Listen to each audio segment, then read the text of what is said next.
honoring the 250th birthday of America with a new series called We the People. It tells the stories of ordinary folks doing extraordinary work. And I don't know if it has that it factor and really connects well with our patients. And I love everybody on the unit. From one family to the next. Look, God bless me. He blessed me, so. In New Orleans, Maddie Kurth, Fox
Good morning.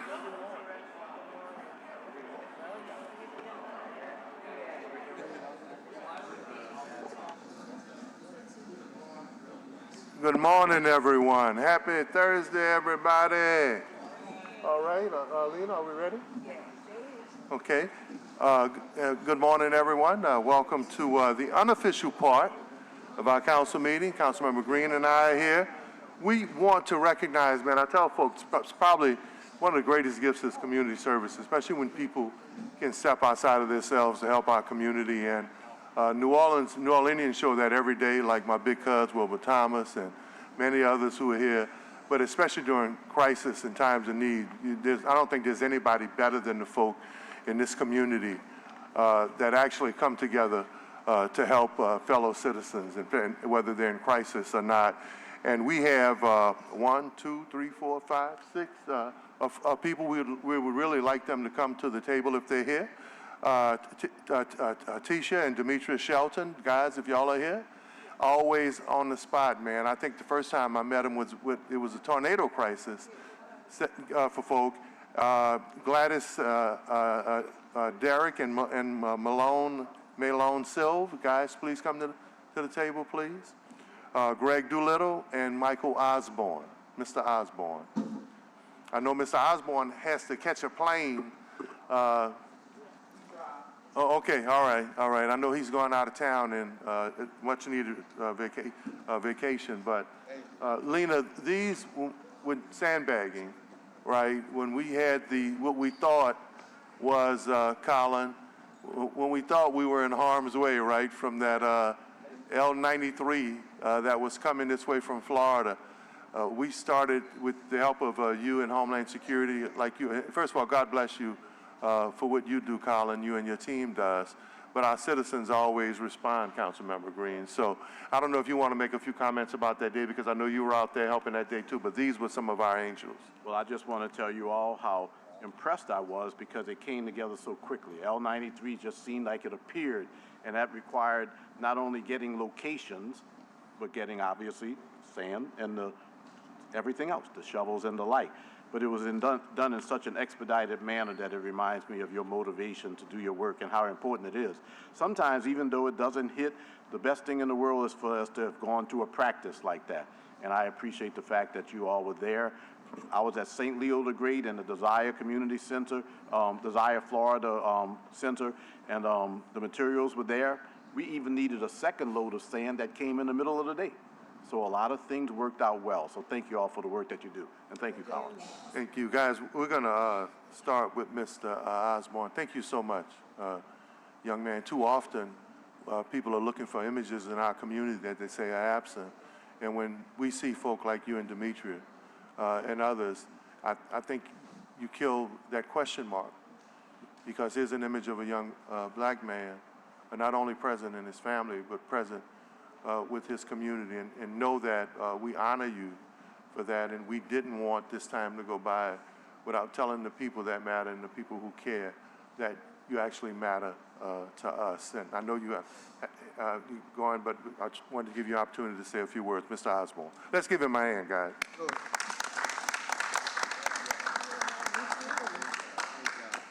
Thank you. Honestly, from the bottom of my heart,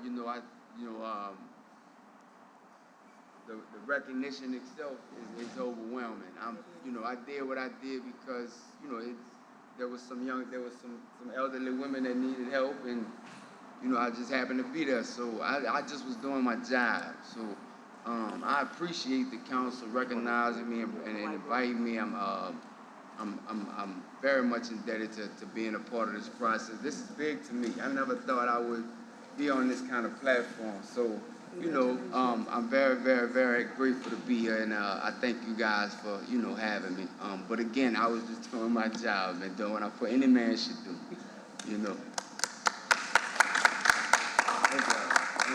Thank y'all. Councilmember, I know you have people in your district or that you have relationships with, that if anything happens, you see them. It doesn't matter if it's something good, they're there. If it's a crisis and you need it, they're there. And let me say that Taisha Tashaya. I always just talk Demetrius' name, right? That'll be no. It's always easier. Tashaya, and you too, and Demetrius Colin. No matter what happens, if it's an after-school program and it's not theirs, they show up to help the people who are sponsoring it. If it's the tornado that was on the corner, they came out to serve food and take care of families. Hurricane or flood alerts, they're always there. And I always tell people, man, God gives us angels, and you two are. So, Tashaya, I'm going to let you lead and let the king close. Tashaya, thank you. Thank you, Councilman. No. Amen. Thank you, Councilman Thomas and Councilman Green. Just giving back to my community shows a lot that, shows my community that I'm standing in agreement with them. So just being honored today on the behalf of just the sandbags and the just New Orleans East and the Lower 9. I mean, man, there's so much that we do here, but I'm thankful to be honored. Man, y'all just don't know. It's overwhelming. It is. It's very overwhelming. It's breathtaking because you do it out the kindness of your heart. I don't do it, because I want recognition. I do it because I love New Orleans. And I want New Orleans to represent me, and that represent me is giving flowers to my city. I'm always doing. And King, let's give our hand, guys, please. And Demetrius, on top of what Demetrius does with the community, I don't think I've ever seen anyone do a better balancing act between father, husband, family, community. I don't know how you do it. I know you got your own secret sauce, man. But there are times when you come, because I know as a man you have to be there, but so often you fit in your family and your community, and to work with your partner and your wife is just unbelievable. And kudos and shout out to you for that. Great guy, Mr. Demetrius. Your time now. I want to thank you for, both you guys for, acknowledging the Steph Foundation and Deep Nola Care, because we love New Orleans. I was born and raised in New Orleans. Prove it. And we do what we need to do to help those. We even go broke, just to help, those that's in need. So that's what we do, We love to help, those that's in need. So I want to thank you guys for acknowledging the Steph Foundation and Deep Nola Care.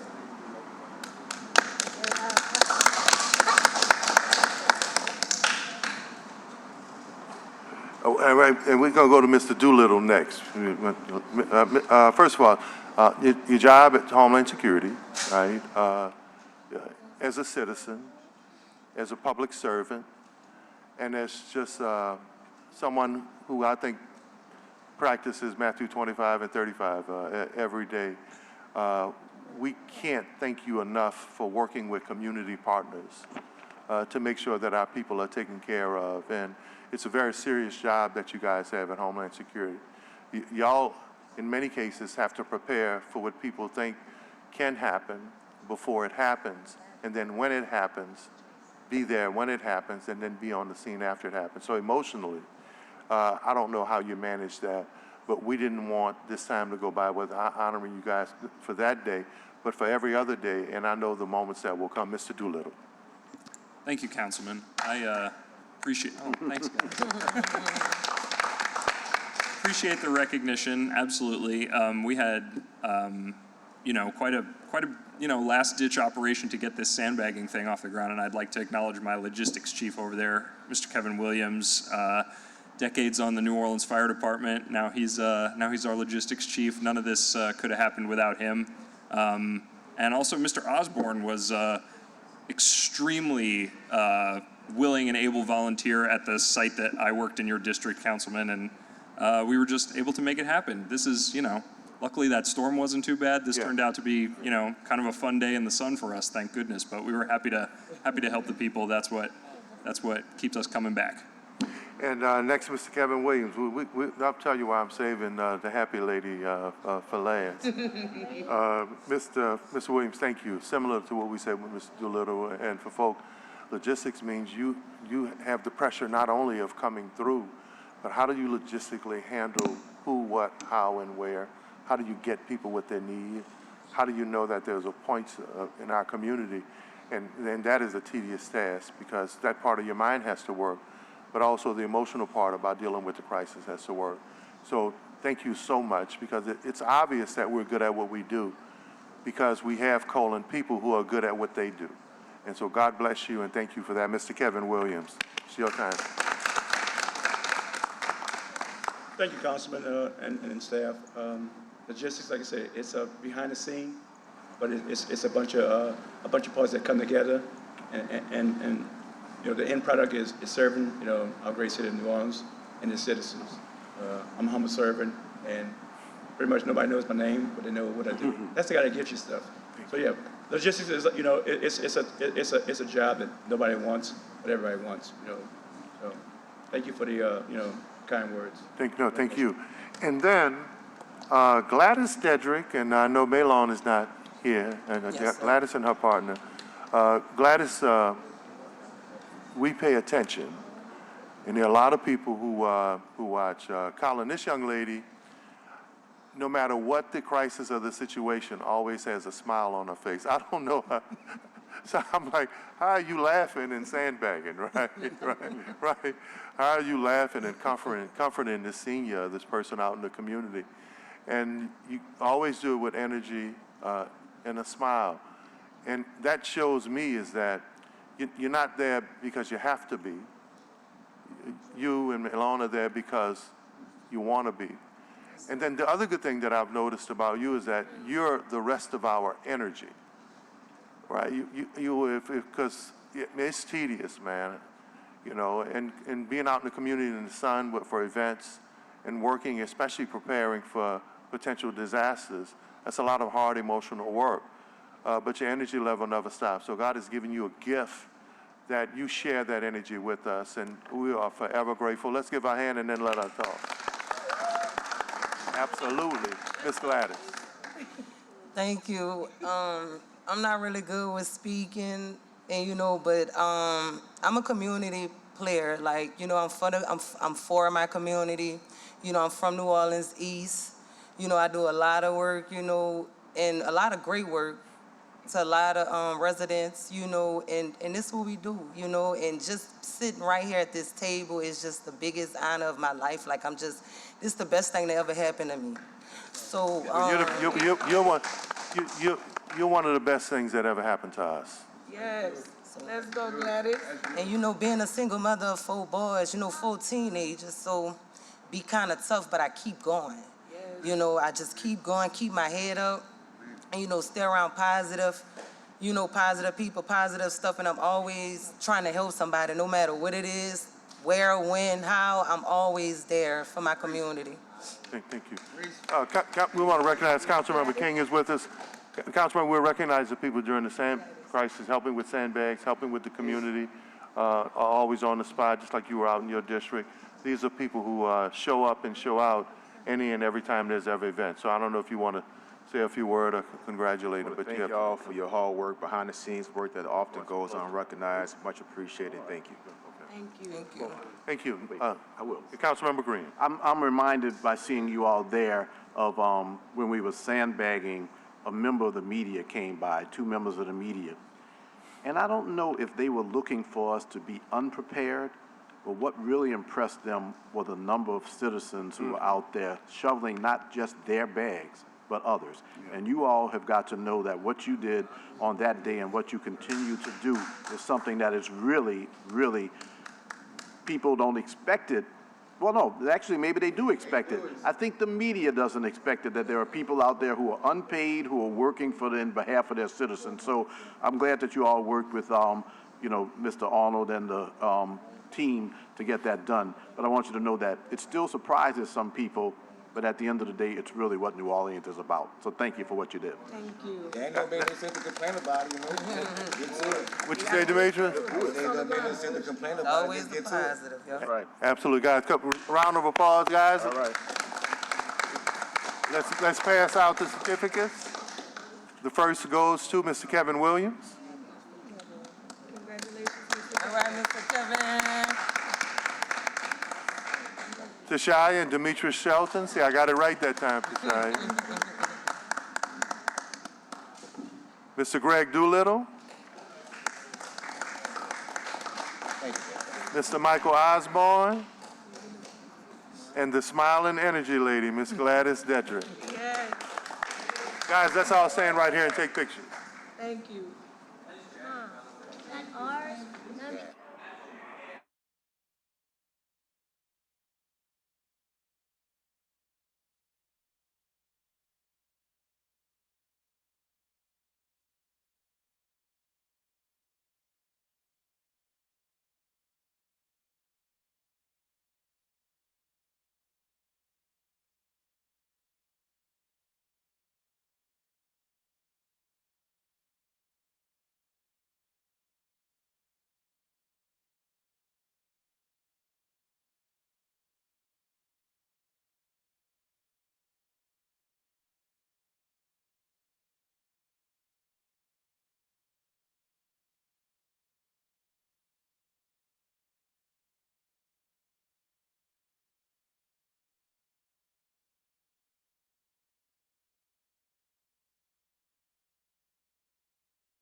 All right, guys, first of all, I want to thank everyone who came to honor our emergency heroes.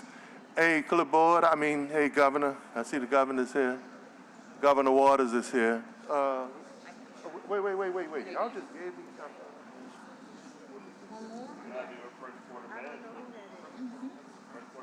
something. Yeah, we got one 2-minute thing right here. What you want to do, Councilman? Okay. Okay, no, this will be 2 minutes. I promise, I ever lied to you? All right. Now, this person isn't prepared for this, but this is a very special day. I'm going to read the proclamation.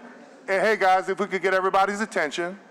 I'm going to read the proclamation, and I'm going to want them to run down and take a picture and accept this. It says, whereas the city of New Orleans is renowned for its food festivals and famous citizens and foreign visitors, whereas the city council takes great pride in paying tribute to events and activities, now therefore be it proclaimed that the City Council of New Orleans recognizes one of New Orleans' greatest citizens and someone who's always giving back and who has been one of the most special people to ever live in this city by helping those who are homeless and in need. We honor the great Linda Lewis on this day and hoping your birthday, like your lifetime, is full of family, friends, unbridled joy, unforgettable moments, and ultimately happy memories. Happy 77th birthday to one of the great citizens of our city, Miss Linda Lewis of Armstrong Services, Inc. Miss Lewis.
Good morning, everyone. We're now going to start the French Quarter Economic Development District meeting. Yeah, and notice how quickly we got that done with it. It was 3 minutes. It was 3 minutes.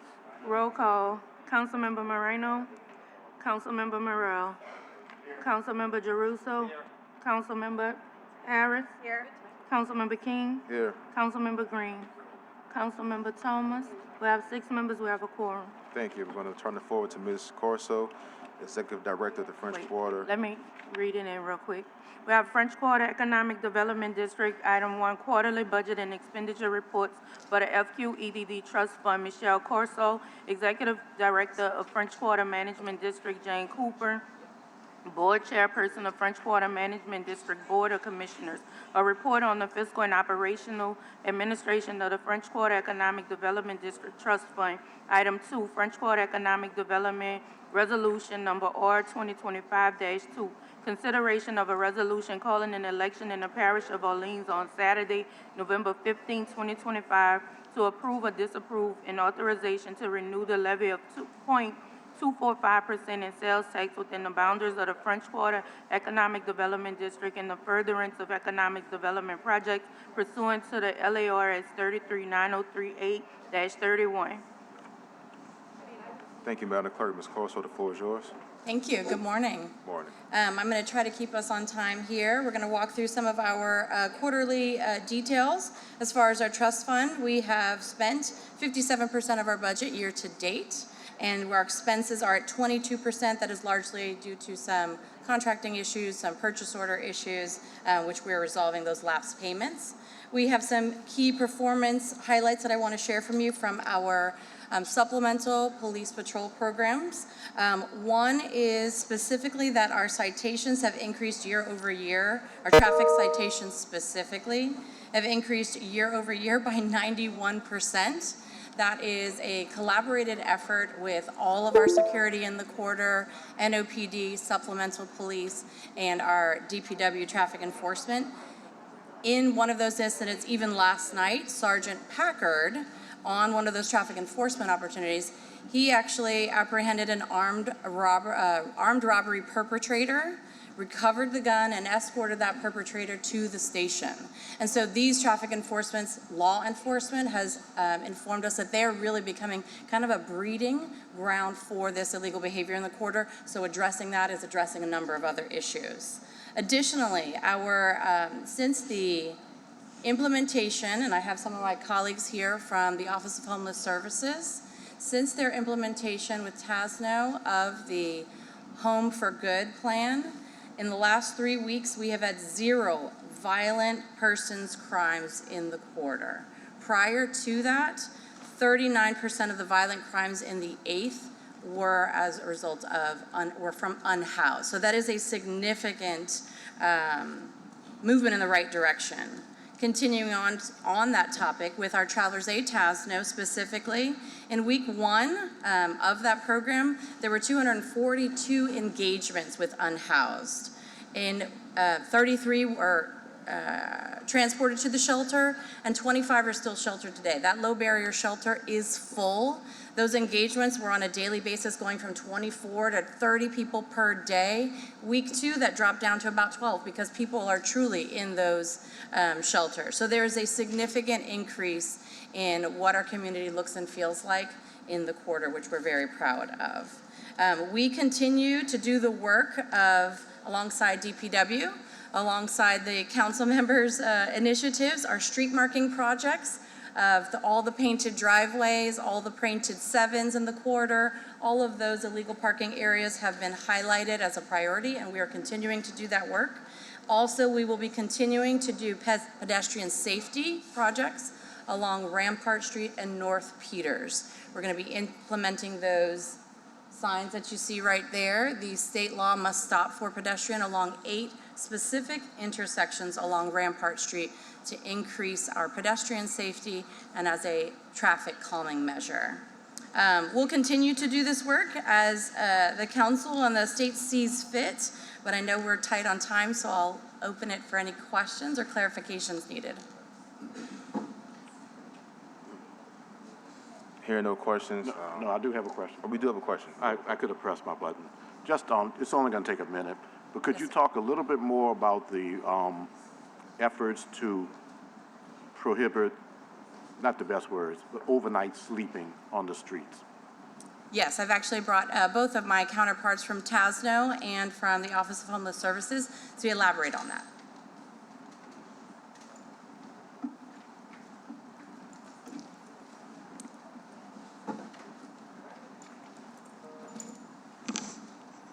Good morning. Good morning. Nathaniel Fields, Director of Homeless Services and Strategies for the Mayor's Office of the City of New Orleans. So we have our closure maintenance strategy, and this has been a part of that since we started the encampment work. This is actually phase 3 of what that process looks like. In our sustainability plan, this was a major piece of it, closing the inner core. We got with the 8th district to be able to help us lead that process, and our partners from TASNO and Unity to be able to get the individuals into services. The ideal process is when the outreach teams go out is that individuals will take services at the point of contact. If the individuals do not take services, then they will get greeted again by NOPD officers who will also say to them, do you want services, do you want shelter, but you can't stay in this location, especially for those who are street sleepers.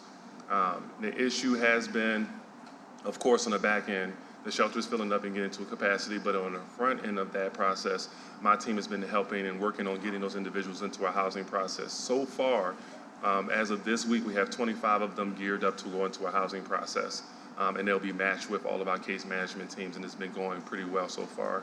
We have not had any legal issues whatsoever, so nobody has been arrested. We have not had any issues or pushback with individuals into the sheltering process. As a matter of fact, they've been the most pleasant guests we've had for quite some time. So the outcomes have been amazing, and we've been working really well with NOPD and LSP to make sure that we continue that process as fair and best we possibly can. Mr. Fields, thank you. That's very, very good news, because it sounds like a lot of those who were street sleepers are accepting that they cannot do that and are willingly taking the services that are made available to them. The basic thing that you mentioned was that we're able to solve an issue or at least address an issue, and you didn't even have to do arrest to make it happen. So, there's always going to be some challenges in that area, but that's good news to hear.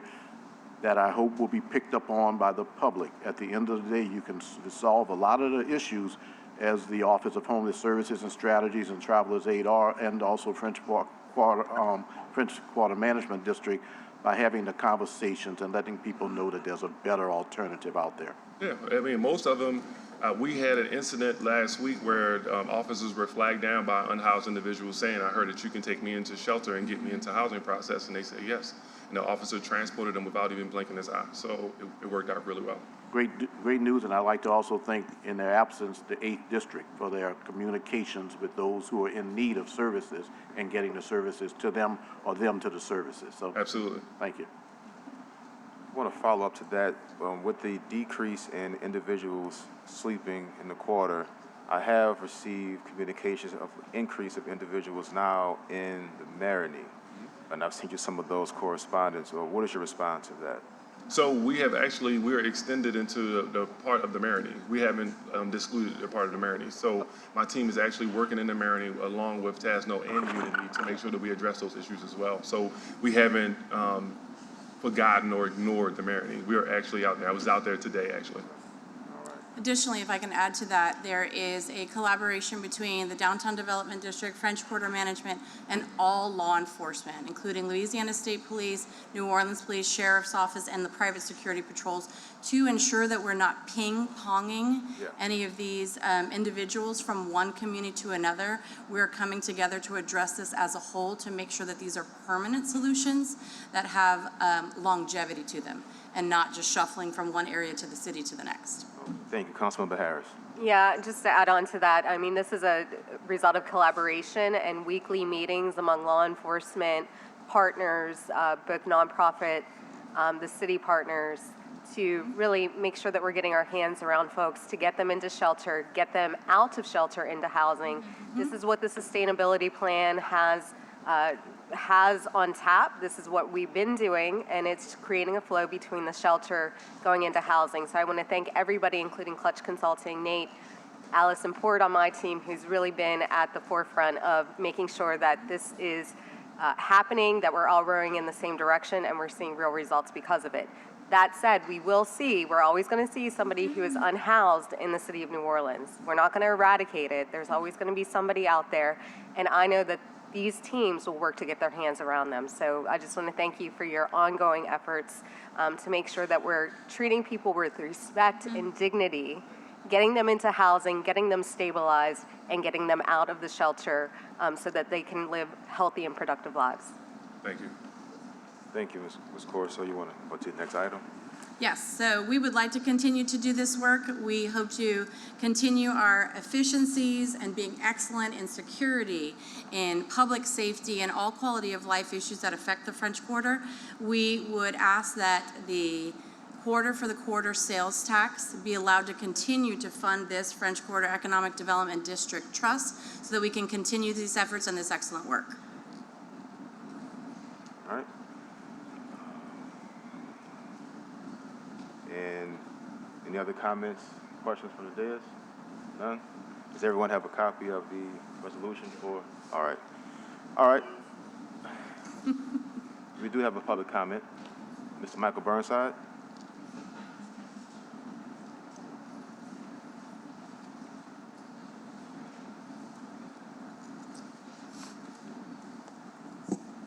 So Michael Eric Burnside, 2215 Felicity. Street sleepers. It's a very interesting label. I hadn't heard it before today. Apparently I was a street sleeper back in 1990s and didn't know it. So symptoms of a disease. You go to a hospital, they like treating your symptoms. But their underlying disease is usually not addressed easily. For instance, the cost of sleeping legally in the French Quarter is quite expensive. And not only is it expensive to sleep legally in the French Quarter, there's a lot of empty space in the French Quarter. A lot of second floors and third floors just aren't slept in by anybody. And none of that's going to be addressed here. You're going to pick on the weakest among us, and you're going to clean them up by sending them to a low barrier shelter, which is full.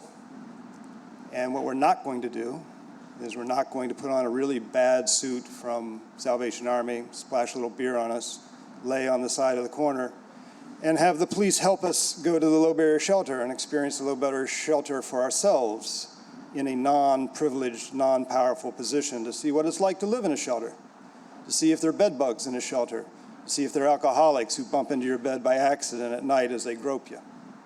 There's reasons to not live in a shelter, very real ones. But we shall not explode those because we only have one shelter in the whole city. We don't have a shelter in the French Quarter for people that are found in the French Quarter. We send them somewhere else. And there's always somewhere else that's not wanted. The people that are going to redevelop Charity Hospital do not want the low barrier shelter where it physically currently is located, and they have made that very clear. So where are you going to put the people that are not wanted? Becomes a non-trivial question. And will you ever want them? Is even a much harder question. Thank you very much. Thank you, Mr. Burnside. I just want to acknowledge Mr. Bilby and Ms. Dietz. It's been moved that we adjourn the meeting. Second by Councilman Thomas. We have 5 yeas. Means adjourned. Thank you.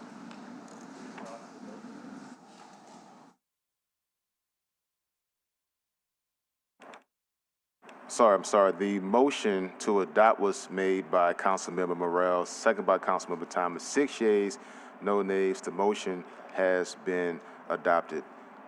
Now, move to adjourn. Second by myself. Can I just ask for clarity? Yes. I'm looking at the agenda. Is that what we just approved, the resolution for the vote? Yes. Okay, I'm just making sure, because we're saying motion, but I'm sorry. that's what we voted. Resolution. Okay. Misquoted. Resolution. The resolution has been motioned to be accepted by Councilmember Morrell, second by Councilmember Thomas. We have 6 yeas, no nays. At this time, make a motion to adjourn. Motion by Councilmember Morrell, second by Councilmember Green. All in favor? Aye. Aye. Yeas have it. Thank you.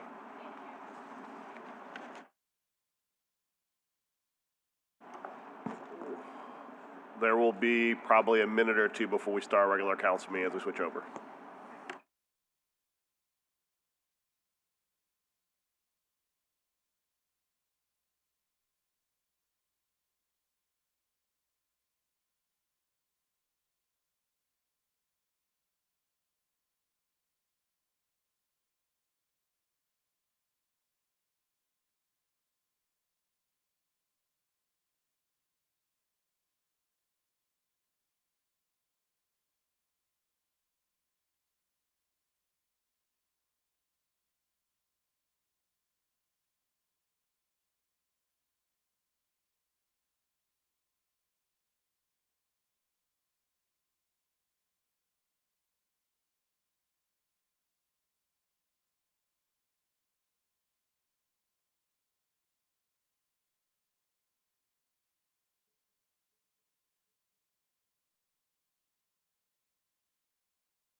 All right, council members, we're ready to start the meeting.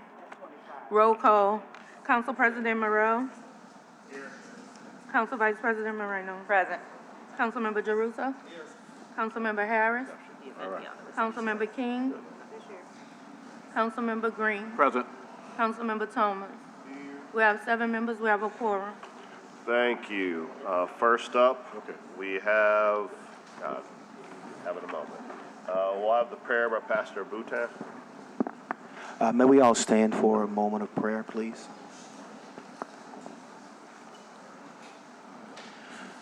Father God, how we honor you, how we adore you, how we thank you for this day. We thank you for this time. We thank you for this opportunity for all of us to be together today. God, we ask for your wisdom, for your hand, dear God, to be on our council, dear God, that you would lead them and guide them in all wisdom and all truth, dear God, as they make decisions on behalf of this city. Father God, we thank you for the residents and all who will be a part of today's meeting, dear God. We pray for decency and order in every aspect of the day, dear God. And even in this moment, we take a moment, God, to pray for all of our students who are returning to school, dear God. We pray for your protection and your peace, that you would cover them, that you would cover all of our teachers, all of our staff, dear God, that everyone would have a successful school year, dear God. We thank you and we praise you, and we ask all these blessings in your name we pray. Amen. Amen. I will lead us in the Pledge of Allegiance. Pledge allegiance to the flag of the United States of America and to the republic for which it stands, one nation, under God, indivisible, with liberty and justice for all. All right. Madam Clerk. We have approval of the minutes for meetings of June 3rd, 2025, special July 10th, 2025, July 21st, 2025, committee of the whole, and July 24th, 2025. I will move, second by Council Vice President Moreno. All in favor say aye. Aye. 6 yeas, no nays. The minutes are approved. Consent agenda, item 1, we have a communication from Bobby Mason. This may be received. We have a communication from Jamie Schultz. This may be received. We have a communication from Michael Laughlin. This may be received. We have a communication from Ann E. Kirkpatrick. This may be received and referred to the Criminal Justice Committee. We have a communication from Bob J. Ellis. This may be received. Hearing date 8/21/25. We have a communication from Tyler Wagner. This may be received. Hearing date 8/21/25. We have a communication from Matt Torrey. This may be received and referred to the Public Works, Sanitation, and Environment Committee. We have a communication from Travis Core. This may be This may be received and referred to the Community Development Committee. We have a communication from Amy B. Trepanier. This may be received. We have a communication from Latoya Cantrell. This may be received. Hearing date 8/7/2025 for reconsideration of calendar number 35,166, ordinance number 30,410 MCS. We have a communication from David Starks. This may be received. Hearing date 8/21/25. We have a communication from Erica P. Sensenbrenner. This may be received. We have a communication from Romeo Samuel. This may be received and referred to the Budget Audit and Board of Review Committee. We have a report of Robert D. Rivers. This may be received. Hearing date 8/21/25. We have a report of Robert D. Rivers. This may be received. Hearing date 8/21/25. We have a report of Caitlin Tamrick. This may be received. We have a report of Eleanor Burke. This may be received. We have a report of Eleanor Burke. This may be received. We have a report of Lene Crowley. This may be received. We have a report of Brian Laparo. This may be received. We have a report of Roman Samuel. This may be received and referred to the Budget Audit and Board of Review Committee. We have a report of Micah Inc. This may be received. We have a report of Anita Curran, 25-10799 Demo, 2606 through 2608 First Street, Council District B. This may be received. We have a report of Robert D. Rivers. This may be received. Hearing date 8/21/25. We have a report of Caitlin Tamrick. This may be received. We have a report of Randy Heyman. This may be received. We have a report of Randy Heyman. This may be received. We have a report of Randy Heyman. This may be received. We have a report of Bianca Brown. This may be received. We have motion M25-419 by Councilmember Harris by request. Governmental Affairs Committee recommended approval. We have motion M25-420 by Councilmember Jeruso. Governmental Affairs recommended approval. We have motion M25-421 by Councilmember King by request. Governmental Affairs recommended approval. This is all matters on the consent agenda. Thank you. Mr. Burnside on item number 21, page 8.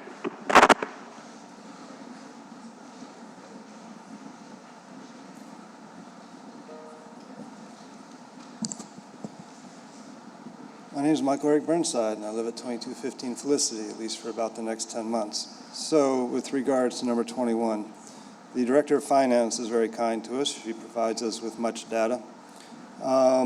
Unfortunately, the finances of the city are convoluted and convulsing at the same time. So I've been told clearly and in ways that I believe that the NFL has paid no sales tax and will pay no sales tax ever, and that we are rebating any sales tax to the NFL that may have been paid erroneously. And furthermore, the same thing goes for the hotel tax. So I hope I'm wrong. We made $4 million off the Taylor Swift, but we don't seem to hear anything about making anything off the NFL. And perhaps more importantly, we paid a lot of money for them to be here. We covered all the costs of the police, the EMS, the fire, and even the barricades and the trash. So they were an expensive guest to have in our midst. Also, we seem to be trying to cut pennies in strange places. So we've deferred for a long time various things, and I sent an email with regards to the Juvenile Justice Intervention Center and how the annual savings of not giving them a pay raise is $36,000 for 30 people. So I see that as mean-spirited, quite frankly, if we're being honest. We've got a $1.8 billion budget, and to say that $36,000 is somehow necessary to balance our books is mathematically untrue. And finally, of course, we'll come up with some bonds here soon, but I would like to point out that we've spent a lot of money recently, and not just on Charity Hospital, and not just on the school board. We gave Ron Foreman plus or minus $50 million for his pickleball court on the river. And rumor reaches me that a gentleman who's at the pinnacle of our city will be joining him in private practice soon. Thank you very much. Thank you. With that, I'll move to adopt the consent agenda.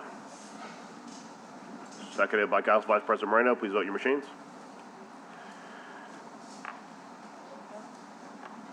Anybody missing? 7 yeas, no nays. The consent agenda is adopted. Madam Clerk. At the top of page 19, item 10, for reconsideration by reason of mayor's veto, ordinance number 30,410 MCS as amended, calendar number 35,166 by council members Morel, Jeruso, Moreno, and Harris.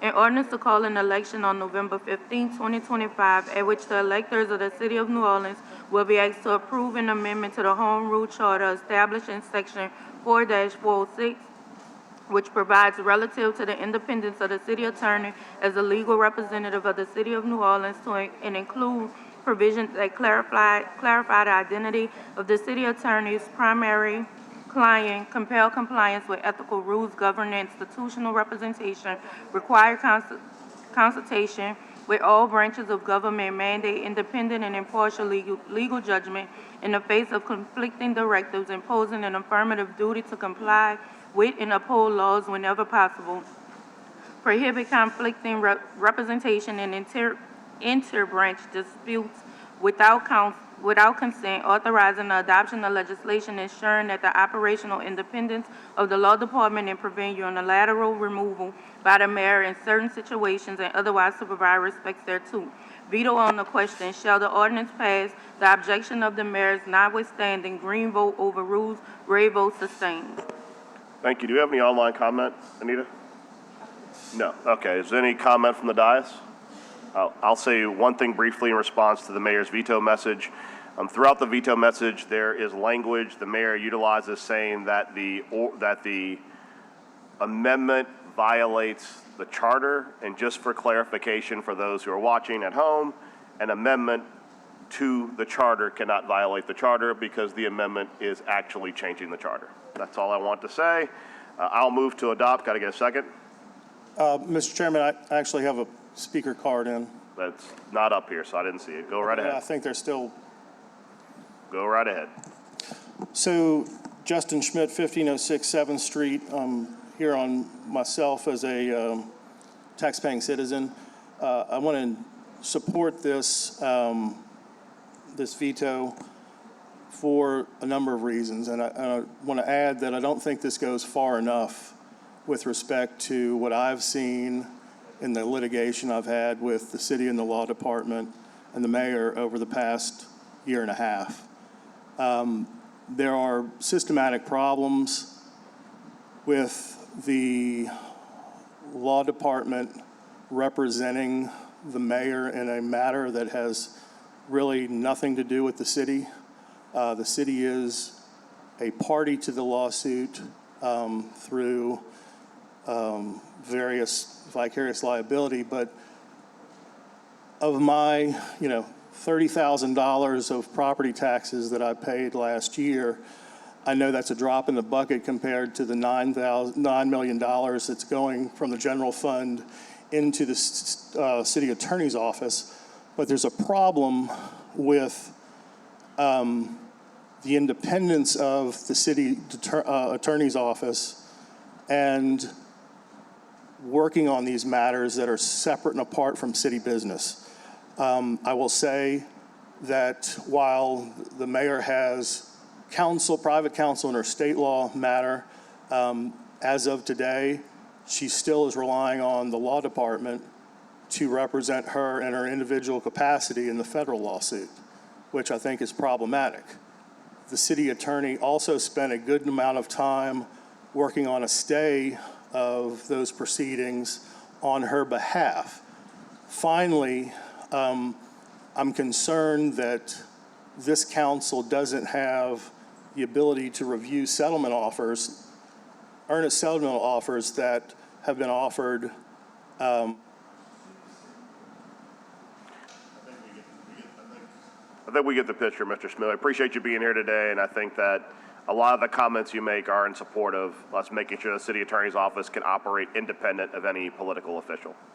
Thank you. Please vote your machines. All right, 7 yeas, no nays. The mayor's veto is overruled. On page 31, item 41, we have resolution R-25-425 by council members Jeruso, Morrell, and Thomas. A resolution calling a special election for a bond proposition for affordable housing projects for Saturday, November 15, 2025 in the city of New Orleans. All right, first, members, I'm going to assume everybody's going to want to be co-authors on 41, 42, and 43. For the public, we've discussed this a little bit, but I want to make sure I clarify before we get through everything. The city is going to issue general obligation bonds for 3 different categories of items. Number 1, the item that we're voting on today is as a result of the work of Councilmember Harris, which is the creation of the Housing Trust Fund, and we are going to authorize the city to sell or acquire $45 million in bonds for housing. So that is what the first one would do, and there's already projects that the city has identified that it would like to move forward on with that money. The next one, and I'm not going to do each of these as each item, I think it's easier to go ahead. The next one is about infrastructure, for which there is over $400 million to be spent on infrastructure in the city. Much of that is for classical infrastructure as we would understand it. It is for major streets, it is for minor streets, it is for street lighting, it is for bridges, it is for buildings. But there are obviously other capital improvements for things that need to be improved, playgrounds included in that regard as well. In this one in particular, I want to thank both the administration who crafted the original list and then each of my colleagues who made sure that their districts and their priorities were represented within this list. They worked with us and made sure that those items were included because I would argue the district council members, with no disrespect to the at-larges, have a strong sense of what is included in their districts and what needs to be in here because these are the complaints that they so frequently get. And then the last one is about $40 or $50 million for drainage projects. Obviously, we want to make sure that the city is draining the way that it's supposed to be. We can't rely on Sewage and Water Board and the limited millages that it has right now to do all of the work. So we want to make sure that as much of what needs to happen with drainage is happening. There are some things you could argue could be in one bucket or another one, but I think this is a lot of rough justice to try and make it happen for everybody. And what I think I'll probably do, if it's okay with everybody, Councilmember Thomas push his button, I'll just go down the row so everybody can either ask a question or make their comment about what this is, but it's a real effort to move the city forward for the next administration, to make sure that funds are available for the next administration, and that residents aren't left guessing. And I think to a point, Councilmember Morell and Thomas have both emphasized that there is a definitive list of projects that are supposed to be done, and only the next council can change the list if they want to. So this is sort of a down payment on what will happen. Councilmember Thomas. No, it was just an opportunity for our budget chair. You were thanking us for working with you, but I just wanted to make sure this moment didn't go by, especially when you talk about responsibility, intentionality, the strategy of how you deal with the budget, infrastructure, those priorities. And as you know, as a council historian, you and I have these conversations, we appreciate our at-large members, but it usually just gives us 3 representatives for each district, you know, fighting for those districts. But those at-large members have always been supportive, and the districts have usually led the way when you talk about what projects are priority, what people really want. So it was just an opportunity for me to thank you with those conversations and to see those things that were prioritized, not by us, but by people, to actually be considered. Just want to thank you on behalf of everyone in District E and everyone citywide. Thank you. Thank you. Councilmember Green? Councilmember Jeruso, I want to thank you and your staff for your work. There's so much that I could say about what's in this bond issue, but I want to speak to the citizens of my district who are in areas that maybe have not gotten the attention, no, not maybe, have definitely not gotten the attention that they would do over a long period of time.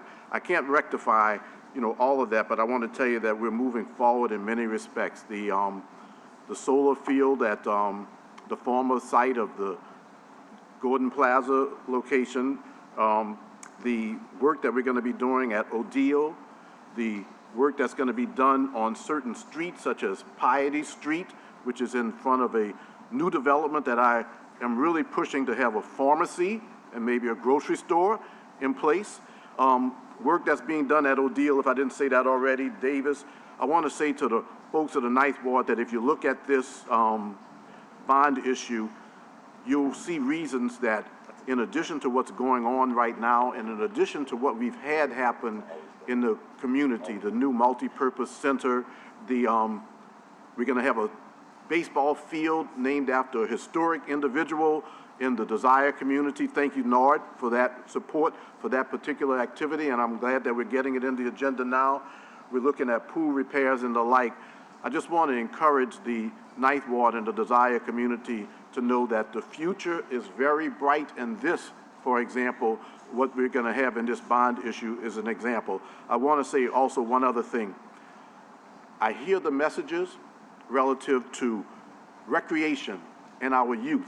And if you look at District D alone, and then if you look at every other council member, you're going to see a significant investment in recreation, in fields, such as in my district, the Starling Pool, for example, the field at Perry Rome that is now enhanced and is going to be even more enhanced. We hear the message that to keep our city moving in the right direction, we need to look at our youth and recreation and provide more opportunities. Please recognize that this bond issue, as you go to vote, includes a lot of suggestions and a lot of projects that will help to enhance the recreation climate in our city. And I look forward to proudly supporting this bond issue, especially for the reasons that I've mentioned, the work that's going to be done in the Ninth Ward and the work that's going to be done with recreation in addition to all that we do. So thank you, Councilman. Thank you. Councilmember Morell? I want to thank Councilman Jeruso and his staff, particularly Leanne, for all the work they've done to actually enumerate what projects are going to happen. I think what's important to note is, unlike previous bond issuances where there are largely suggestions, this not only enumerates how the bond money is going to be spent, there's additional language that gives the council oversight in making sure the money is spent the way that it's going to be spent. I want to highlight the fact, for example, this council, when we came in, we were told each year there was $2 million to fix library roofs, and yet every year that $2 million disappeared. The language in this bond issuance means that when commitments are made, that money has to be spent on those commitments rather than being moved around the budget in what's the Caps game they play on the street. So thank you for all the work, Councilman Druso, and on your office and trying to help us make sure that we actually do the things we say we do when we pass these bond issuances. Yeah, and before I get to Councilman Moreno, I want to add, while I was joking earlier, I know there are items that we've included in here that you've pushed specifically that I'm tired of hearing, we're going to do this, and unless it's in the list, we're not moving forward. So I think the public needs to know that. Thank you. Okay, Councilmember King? Thank you and your staff for the hard work, and thank you for this document. Make it very, very transparent to the community as what they can look for in the future, so that take the guesswork out of it. Thank you. Thank you, Councilmember. Councilmember Harris. Well, Councilmember Druso, thank you for everything that you and your office have done, especially around housing. I know that there was a lot of push and pull with the administration to make sure that we were funding affordable housing and the Housing Trust Fund appropriately, so I want to thank you for that. I also want to say that the criminal district court judges are going to be very happy because there's a lot of money in here to revitalize criminal district court, which I might note serves the entire city, not just District B.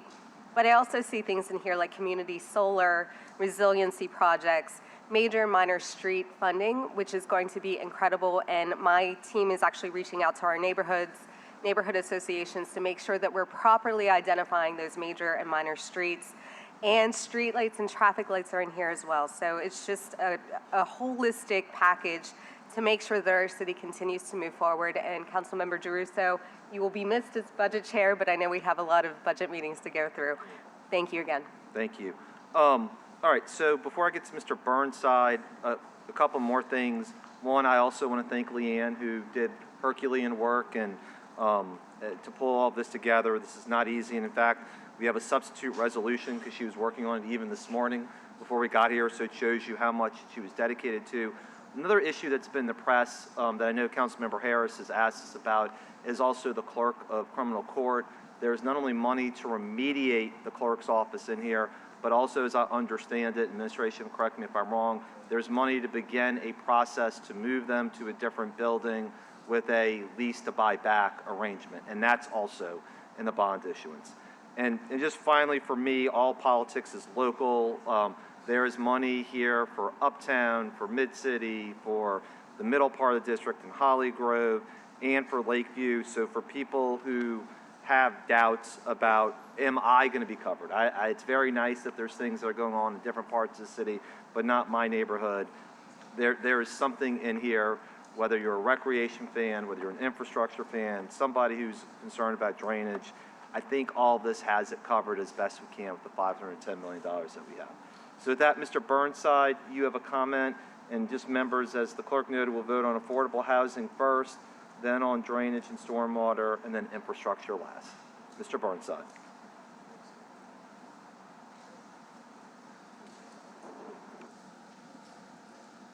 Question, Councilperson Druso. Given that we have 3 votes, do I have 3 cards and 3 separate chances to talk on these, or do I only have 1? I'll let you go all 3. That's wonderful. So let's talk about the first one, which is the housing fund. So the housing fund is a wonderful idea that's been abused.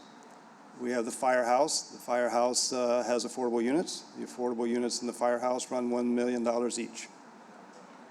If we continue to pay affordable housing at the cost of $1 million each, we have exactly 45 housing units in this bond.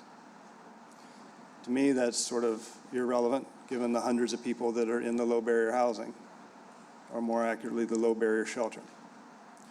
So there's nothing in here to say that we're capping the amount of money that we're going to give any unit. There's nothing in here defining a unit. Is a unit 3 bedrooms, 2 bedrooms, 1 bedroom? Is it an efficiency? There's no discussion of much of anything, except that whatever's in the books right now will get funded, and whatever's in the books right now is very expensive. The River District has a new apartment building they want to build, and the affordable units in that apartment building run about $400K each. The Jefferson Parish people are redoing their Clearview Mall. They had a newspaper article where they boasted about their new apartment building, which is running $200K each.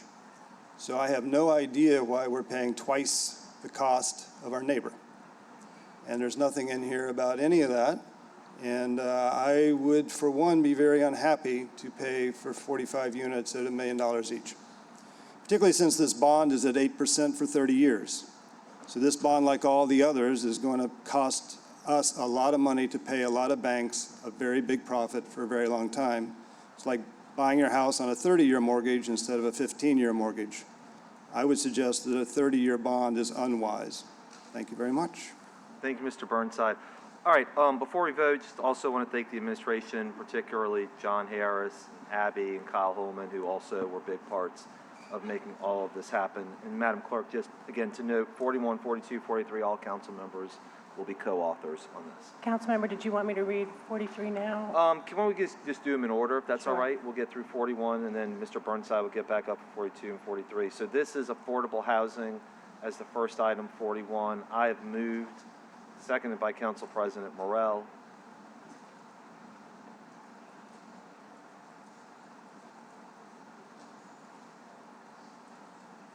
Well, since we're all co-authors, I'm going to take a guess. We're all yeses.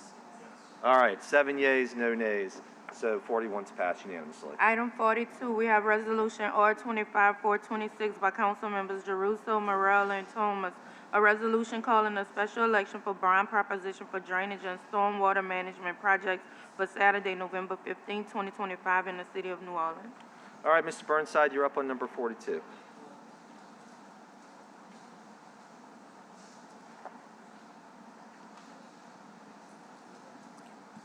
Michael Eric Burnside, 2215 Felicity. This bond's for about 10 times as much money as the previous one, and it has the following sentence on it. The city infrastructure project list is not to be considered an exclusive list of projects to be funded with the proceeds of the bonds, and the city council may remove from the city infrastructure project list any project it determines is to be impossible, impractical, or no longer feasible or desirable. So while the list is very nice, and there's more than 100 objects there for us to drool on, it is suggestive. It's not binding on basically anybody. If you take the $415 million and divide it by 117 projects, you get plus or minus, $3 to $5 million each. And it doesn't go very far if you're doing, say, the funding for a backup utility scale battery for the community solar farm and agricultural refield, or redevelopment wharves into parks and recreation facilities, creating a continuous river park extending from Crescent Park to Spanish Plaza, which of course is Ron Foreman. He's going to get more money. And then we have the request that covers the harbor fishing pier out at the municipal yacht harbor. And we have other things in here, including our dear river district. They're going to get more money, even though we've already spent $30 million out there doing their roads and their drainage and all these things for them, which is very nice of us.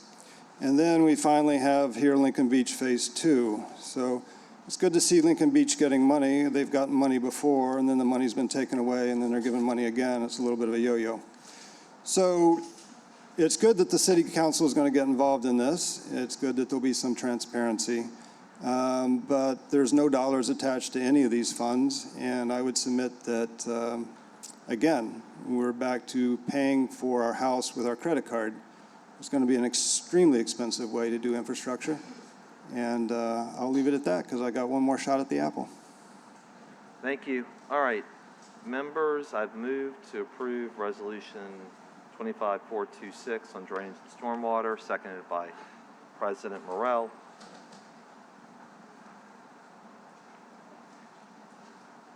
One more. 7 yeas, no nays. Item Oh, sorry, go ahead.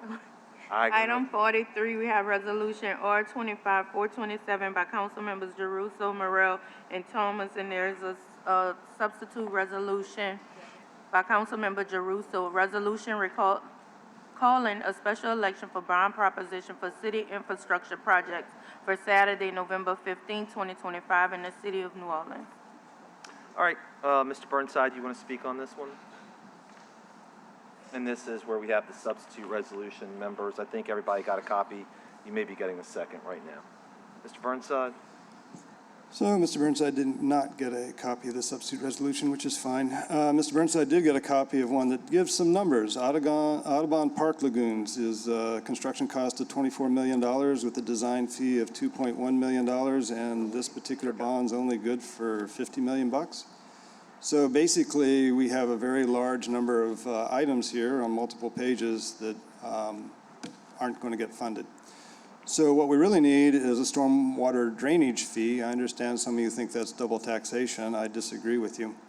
I would point out that these bonds are paid for only by property tax owners who are paying property tax, and more than 50% of the value of this parish does not pay property tax because it's either owned by the federal government or the state government or the city government or some entity thereof like the port or a church like the Roman Catholic Church or a university like Tulane University.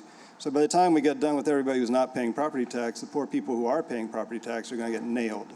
And it's really not kind of you. Better to raise the millages than to pay the banks the staggering amount of interest that you're going to do at 8% over 30 years. You are going to pay more than $1.2 billion in exchange for getting plus or minus $500 million now. That is a recipe for the destruction of your grandchildren's nest egg. I think I'll leave it at that. Thank you very much. All right, I know we have one online comment. Thank you, Ms. Curran. Yeah, this is from Bridget Conroy. She says, thank you for funding Nord pools in this bond proposition. I'm a regular Nord facilities user and swim at least 3 times a week. The public pools are a vital part of our city's community, recreation, and cooling during the long, hot summers. I have also come to meet Nord users of all ages and life experiences who have expressed that free Nord facilities have had a significant positive impact on their lives. Please fully fund the repair and improvement of Nord facilities and pools so that they can be used as much as possible. Please also consider expanding the public pool season past the month of August into October when the temperatures are still in the high 80s and low 90s. These funds could also be used to repair and build more water infrastructure, including splash pads, of which there are none open on the east bank of Orleans Parish this summer. Thank you for passing this bond and for funding the city's recreational facilities. Sorry. All right, members, we'll vote on. Councilmember, have we made a motion to substitute? Can we do that I will do that. I will make a motion to substitute, seconded by Councilmember Morrell. And Mr. Burnside, I'll come bring you this copy of the substitute so you can see all the data. All in favor of the substitution? Aye. All right, so that's 7 in favor for the record. And then on the substitute resolution itself, I move to approve, seconded by President Morrell. All in favor? Aye. 7 yeas, no nays. Thank you. At the top of the page, we have item 40, motion M25-424 by Councilmember Moreno by request, adding the President of Council as a signatory to Amendment Number 1 between the City of New Orleans and Southeast Louisiana Legal Service Corp., and authorizing the President of Council to sign the Amendment Number 1 between the City of New Orleans and Southeast Louisiana's Legal Service Corp. We need to suspend Rule 57.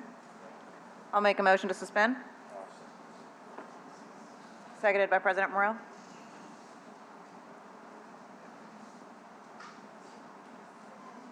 Six yeas, no nays. Councilmember Green, need to vote. Councilmember Green is a yay. 7. 5. I think Joe's gone. Record will reflect you with 7-0. You can discuss. Okay, I don't need to add it? Already. Okay, got it. Okay, great. So this is the right to counsel contract. I'll make a motion to adopt. Councilmember, there's one online comment. Okay, sure, go ahead. This is from Laura Tuggle. She says, on behalf of Southeast Louisiana Legal Services, we want to express our appreciation to Councilwoman Moreno for bringing this item forward, and to all council members for your support of our work over the past several years as SLLS advances the city's priority under its right to counsel ordinance effective 1/1/2022. Since then, SLLS and its partners have been delivering vital civil legal services to help prevent the eviction of vulnerable tenants and to stabilize the housing of at-risk families. Since starting the program in partnership with First and Second City Court and other stakeholders, we've exceeded our deliverables, achieving at least 95% favorable outcome rate in eviction cases. Our project received a 2023 Louisiana State Bar Association Innovation in Legal Services Delivery Award, was spotlighted as a model program by the White House in its first ever eviction reform summit, and was showcased in a City Health 2024 video as a best practice. Turning to our nonprofit law firm's work in 2025, since January 1, 2025, we have been delivering vital eviction prevention services. We're on track to meet or exceed all of our deliverables. We'll present a more detailed report to the council soon, but a short summary of results from January to June 2025 is below. Over 2,500 early eviction notice text messages and postcards have been sent to Orleans Parish tenants facing eviction to inform them about the Right to Counsel program. 962 new cases for tenants facing eviction or other housing insecurity that could lead to eviction have been opened, impacting approximately 2,100 New Orleanians. 962 new cases for tenants facing eviction or other housing insecurity that could lead to eviction have been opened, impacting approximately 2,100, thank you, 2,100 New Orleanians. That's 2 minutes. Thanks, Anita. 7 yeas, no nays. We have a motion under suspension. Motion M25-431 by Councilmember Thomas by request, adding the President of Council as a signatory to Amendment Number 1 to a contract between the City of New Orleans Police Department, and On Scene Service LLC, and authorizing the President of Council to sign the Amendment Number 1 to the contract between the City of New Orleans Police Department, and On Scene Services LLC. We need to suspend Rule 57 on this motion. You move to suspend, to suspend Rule 57, second by Councilmember Green. All in favor? Aye. Ayes have it, We so need to- ordered. Now, we can further suspend the move. rules to receive. Yeah, we can, I've done this a little bit, but thank you for your guidance, Madam Clerk. Move to suspend rules to add motion M25-431 to the council agenda. So moved. Seconded by? Seconded by Councilmember Giarrusso. All in favor? Aye. Ayes have it, so ordered. Now the motion, Madam Clerk. We need to vote to add it to the agenda. Move to add it to the today's council agenda. I'll second. Second by Councilmember Morrell. All in favor? Aye. Ayes have it, so ordered. You can take up the motion. This is On-Scene Services contracted in 2023 to provide civilian traffic control. Part of that effort by many of our council members, including our at-large council members, to expand some civilian services to assist NOPD, especially with the shortage of officers. This amendment number 1 is to extend the original contract for traffic support. It allows OSS to respond to 10,000 calls per month at a rate of $190 per call. The extension of the contract is for 6 months instead of 1 year due to the monitoring of the DBE goals, and those DBE goals are extremely important. And I'm glad to see that any contract that goes out, that local participation and DBE participation, especially amongst our minority, African American men and women and other minority groups, that they are considered. And if they're not considered, then that we delay or monitor contracts to make sure that we make those participation goals, which is set at 35%. And representatives from the Office of Supply Diversity are present to provide information on the OSS status if needed. Lieutenant Carter and Lieutenant Thayard are here on behalf of the NOPD. So, council members, I don't know if we need the presentation, but this is standard operating procedure. And if that's okay, I would move to approve motion 25-413.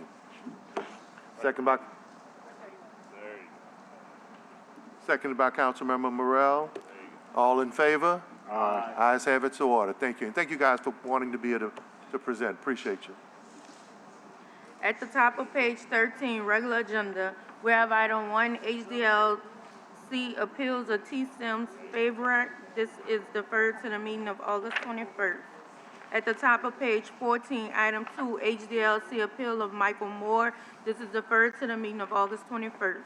Item 3, HDLC appeal of Curtis Lawrence. This has been deferred to the meeting of August 21st. At the top of page 15, we have item 4, legislative group and IZD appeal of Erica Sensenbrenner. This has been withdrawn at the request of the applicant. Motion line over M25-360 and M25-429 by Councilmember King has also been withdrawn. At the bottom of the page, item 5, we have demolition application of Nyla Howard. This is deferred to the meeting of August 21st. On page 16, item 6, zoning docket 3325 has been deferred to the meeting of August 21st. At the top of page 17, item 7, legislative grouping, zoning docket 3524 by Gregory J. Williams, requesting an amendment to ordinance number 25,560 MCS, zoning docket 3913 to permit the expansion of a reception facility in an SB1 suburban neighborhood business district on square 2316, lot X1, in the 3rd Municipal District, bounded by Series Street, Gibson Street, Duplessis Street, and Lafayette Street, municipal address 1484 Series Street. The recommendation of the city planning being for approval subject to 4 provisos. We have motion M25-423 by Councilmember Green, approving the applicant's request for zoning docket 3425, subject to 4 provisos recommended by the City Planning Commission. To members of the public and also the members of the council, this site is a single-story, multi-tenant commercial structure with a total of 4,000 square feet. The site currently has a conditional use to allow a portion of the site to operate as a reception hall. Though it's not a part of the original conditional use, the structure also contains an existing beauty salon, which the applicant simply wishes to convert to a reception facility to expand the existing reception facility. The City Planning Commission recommends approval, and there has been no opposition from the public, and I appreciate the fact that the owners here have gone through the proper process instead of just expanding, thinking that there would be no concern. So I appreciate that fact, and members, I move for approval and ask for your support. Seconded by Councilmember Thomas. Let's vote our machines, please. And with that motion, 25-423 passes. Thank you.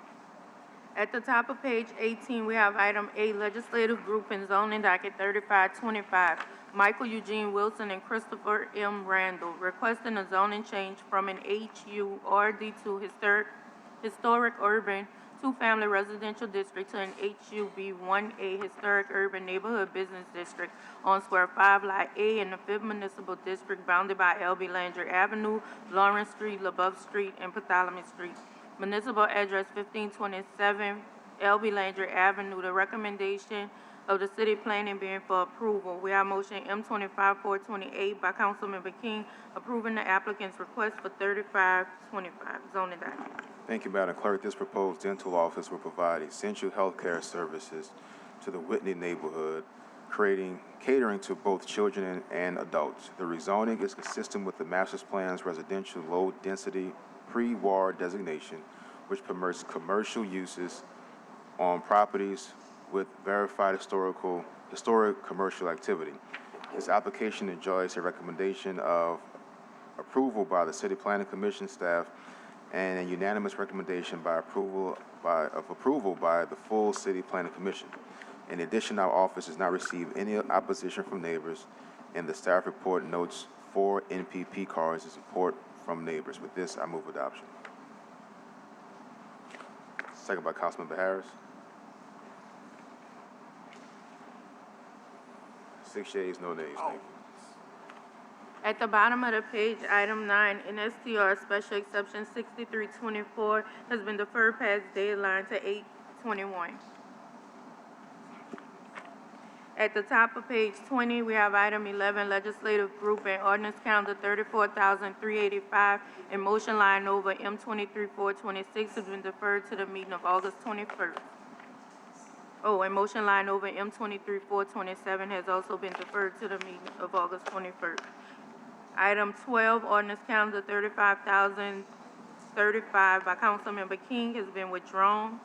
We have item 13, legislative group and ordinance calendar 35,093, and motion line over M25-254 has been deferred to the meeting of August 21st. Item 14. I'm going to defer till 8/21. Okay. On page 22, item 14, ordinance calendar 35103 has been deferred to the meeting of August 21st. At the bottom of the page, item 15, ordinance calendar 35,117 has been deferred to the meeting of August 21st. At the top of page 23, item 16, ordinance calendar 35,127 has been deferred to the meeting of August 21st. Item 17, ordinance calendar 35,133 has been deferred to the meeting of August 21st. Item 18, ordinance calendar 35,137 has been deferred to the meeting of August 21st. At the top of page 24, we have item 19, ordinance calendar 35,164 by Councilmember Green by request. An ordinance to approve and authorize the City of New Orleans by and through the New Orleans Aviation Board to enter into a lease agreement at the Louis Armstrong New Orleans International Airport with Navivan Corp. and otherwise to provide with respects thereto. Members of the council and the public, this is an ordinance that authorizes the New Orleans Aviation Board to enter into a lease agreement with the Navion Corp. To lease the airport warehouse, building number 10. The Aviation Board is requesting approval to enter into a new 5-year lease with Navion Corp. Based on the current annual fair market value as was stated in a recent appraisal. The terms of this agreement are subject to a 90-day cancellation notice by either party, and this is appropriate to what we do as a council. It's already been approved by the Aviation Committee in terms of bringing it before us. Members, I move for approval of 35-164. I don't know, I didn't see who seconded it, but Councilmember Giarrusso. Councilmember Giarrusso seconded. Thank you, members, for your support. With that, the matter is done. 7-0 on vote. Yes. Item 20, ordinance calendar 35,170 by Councilmember Green by request. An ordinance authorizing the mayor of the City of New Orleans to enter into a cooperative endeavor agreement between the City of New Orleans and Desire Community Housing Corporation with a term greater than 1 year for the public purpose of providing economic development and improving health outcomes and public safety in the desired neighborhood through completion of the construction on the Desire Square site, which will include space for a health clinic, pharmacy, grocery store, and nonprofit office, as well as a 30-year police substation lease on-site as more fully detailed in the Cooperative Endeavor Agreement Form Exhibit A and otherwise to provide respects thereto. Members, I am just pleased that we continue to recognize the importance of the historic Desire community, and that we continue to do and take those measures that are helping to rebuild that important community. I've spoken already about the multi-purpose center and also, of course, the relocation of residents from Gordon Plaza, which will soon be a solar farm. But in addition to that, at our last meeting, we approved the zoning change that is going to make possible the Good Shepherd School, which is being invested in by philanthropist Gail Benson. We are also going to be doing at least a groundbreaking soon, but a big announcement in September relative to the stadium, and we are involved with that as an entity. Today, there is construction going on Johnny Jackson Boulevard, long overdue. Actually, maybe one of the worst streets in New Orleans in some respects, but it's being done. It's a roller coaster. It's a roller coaster, that's right. So I combine all of that with just the investments that are taking place. We have Randy Greenup, who has built some new housing there, and I bring to you today the Desire Community Housing Corporation relative to the development of Desire Square.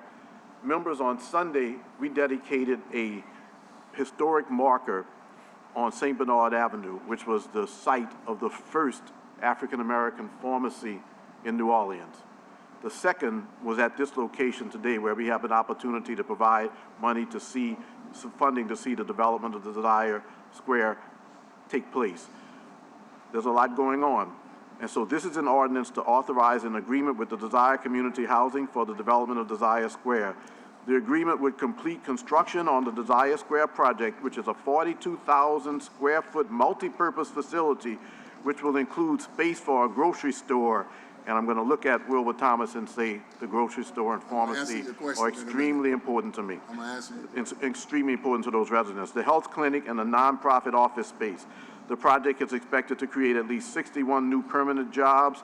In addition to the economic development and community benefit aspects, the city would receive a lease space for a police substation for a period of 30 years. For a minute, please tell us, Mr. Wilbur Thomas, identify yourselves and tell us a little bit about why this is so important. Good morning, everyone. I'm Wilbur Thomas, Sr. I'm President, CEO of Desire Community Housing Corporation. First of all, let me thank all of you all for investing in the community again, especially Councilman Jeruso and JP and my Councilman Green. Thank you so much, but all of y'all for that. We are also putting back a pharmacist back there. Again, we have already negotiated that. The building is actually 50,000 square feet. And we, total community action, my office, like I said, the pharmacist, the health center is coming in there. So we have it filled, but we just need to finish it so that the tenants can move in and start moving and getting activities done in our community. Also, the grocery store, I was in negotiation with Housing Authority just yesterday to get the land that they have behind the building to start on the grocery store, the supermarket, and also some land that they have further back on Higgins to do some low-income housing. So all of that's in the working as we speak. But I just want to say to all of y'all, thank y'all so much for investing back in us, because we was long overdue. Thank you. Wayne Clark, also with Desire. Thank you all again, and just real quickly, to sound like farewell to Councilmember Jeruso, so we we wish you wasn't going. 157 days, guys. we certainly thank you and thank all of you. We know this is a tough job and a stressful job, but you never really show it, and we appreciate that. We don't know what goes on behind the scenes all the time. Sometimes that bubble up and we do get a peek at it. But we know it's a tough job. I've worked in government before, so I have appreciation for that. And the resources are limited, but the need, again, is great. And we do appreciate Councilman Green and Mr. Thomas say these projects are not easy. They take a long time to come to fruition. And in this environment, it's even tougher now with the resources. The economy is bad. Federal government is drying on resources. So it's really tough, but Desire has been in the neighborhood and is really committed to it. Last time I was here, I did mention to Councilmember Harris about Gertown. That's still on my radar. We need to do something in Gertown as well, and that's on my radar. We'll be talking about that. And Councilmember Jusso, I do have another request I'll be sending to you too as well before you leave here. You got it. Thank you, guys. Thank you. And again, Desire, anything that we can do to help any one of you all, please don't hesitate to call me. Councilman Thomas. Well, first of all, thank you, Councilmember Green. Your district deserves it, and the partnership with our budget chairman, who has a sense of the history of our communities and what they need. A couple of things were mentioned here. Let's not forget the federal commitments of several millions of dollars that went away, that HUD actually took back, that was promised to that community. So let's continue to lean on our federal partners and our state partners with the promises that were made, especially after the Desire community, and that community was ravaged by Hurricane Katrina, and Hope 6 in this multi-unit effort brought it back. But I think there was maybe $40 or $50 million that were promised that didn't come.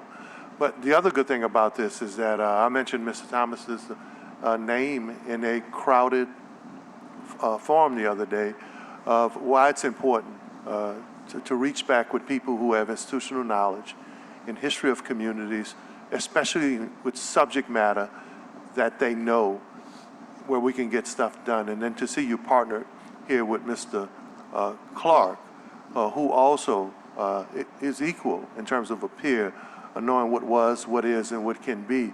Councilmember Green, that's the kind of relationships that we need if we're going to have this resurgence of this city. We don't have any throwaway people. We don't have any throwaway experts. And the time is now where all of the best and brightest, no matter where they come from, what they was, is, and will be, it's going to take these kinds of partnerships to make this city what it's supposed to be. Thank you, Councilman. Thank you, Councilmember Thomas. And I'm going to look at Mr. Thomas and Mr. Clark. I want you all to tell people to start looking at Desire again in terms of returning those lots that are overgrown. They could be houses. They're zoned already for single-family houses. Within a period of 6 years, We may be able to celebrate a new stadium, the new Carver Penn Field, the new school that Gail Benson is going to support, also the multi-purpose center, what you're doing, potentially a grocery store and a pharmacist, repairs to streets that we've never seen repaired recently. This is a time, and I'll say that to investors who are looking, to look at a community that deserves much more. It's been treated badly in many respects by nature, in addition to some of the problems that we've had in society just in general. But this community is poised for greatness. There are resources in place. There are great parks. For example, Sampson is a fine park. Let's rebuild this community, and I'm looking forward to this project being a catalyst along with what I've mentioned to making sure that that happens. So thank you very much. And with that, members, I move for approval of 35-170.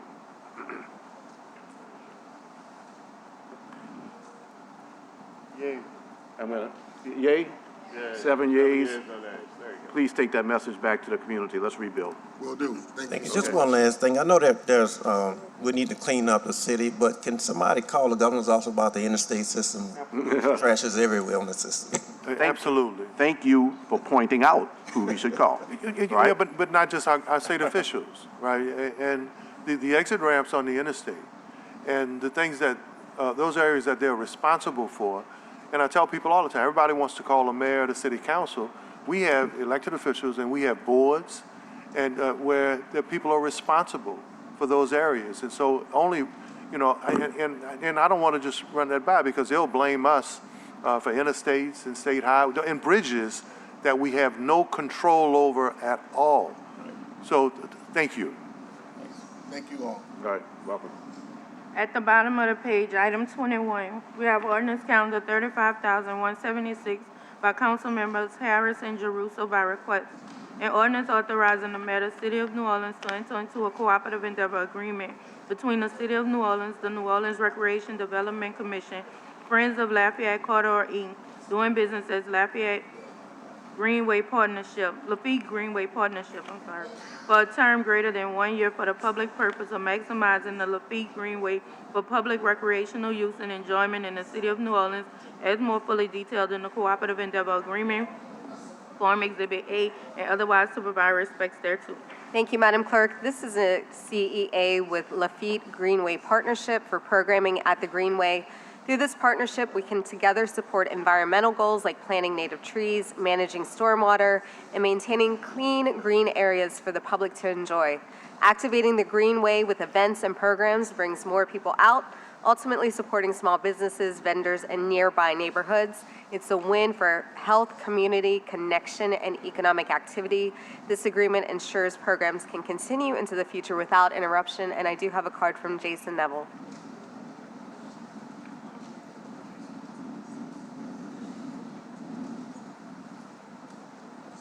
Good morning, Council. My name is Jason Neville. I'm Executive Director of the Lafitte Greenway Partnership. Thank you all so much for your commitment to the Lafitte Greenway.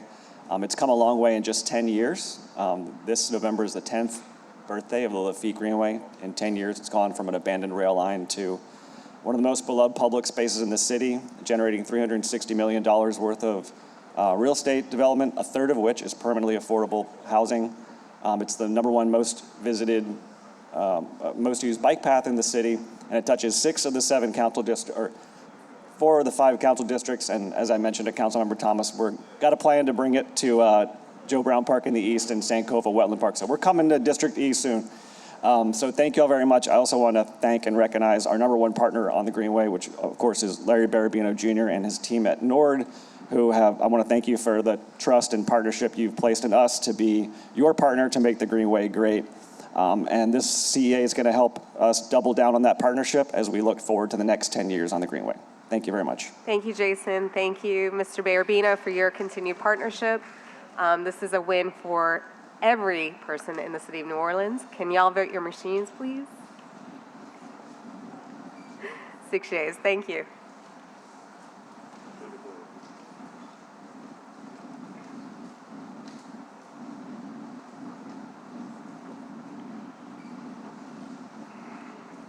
At the top of page 25, we have item 22, ordinance calendar 35,177 has been deferred to the meeting of August 21st and referred to Economic Development Committee.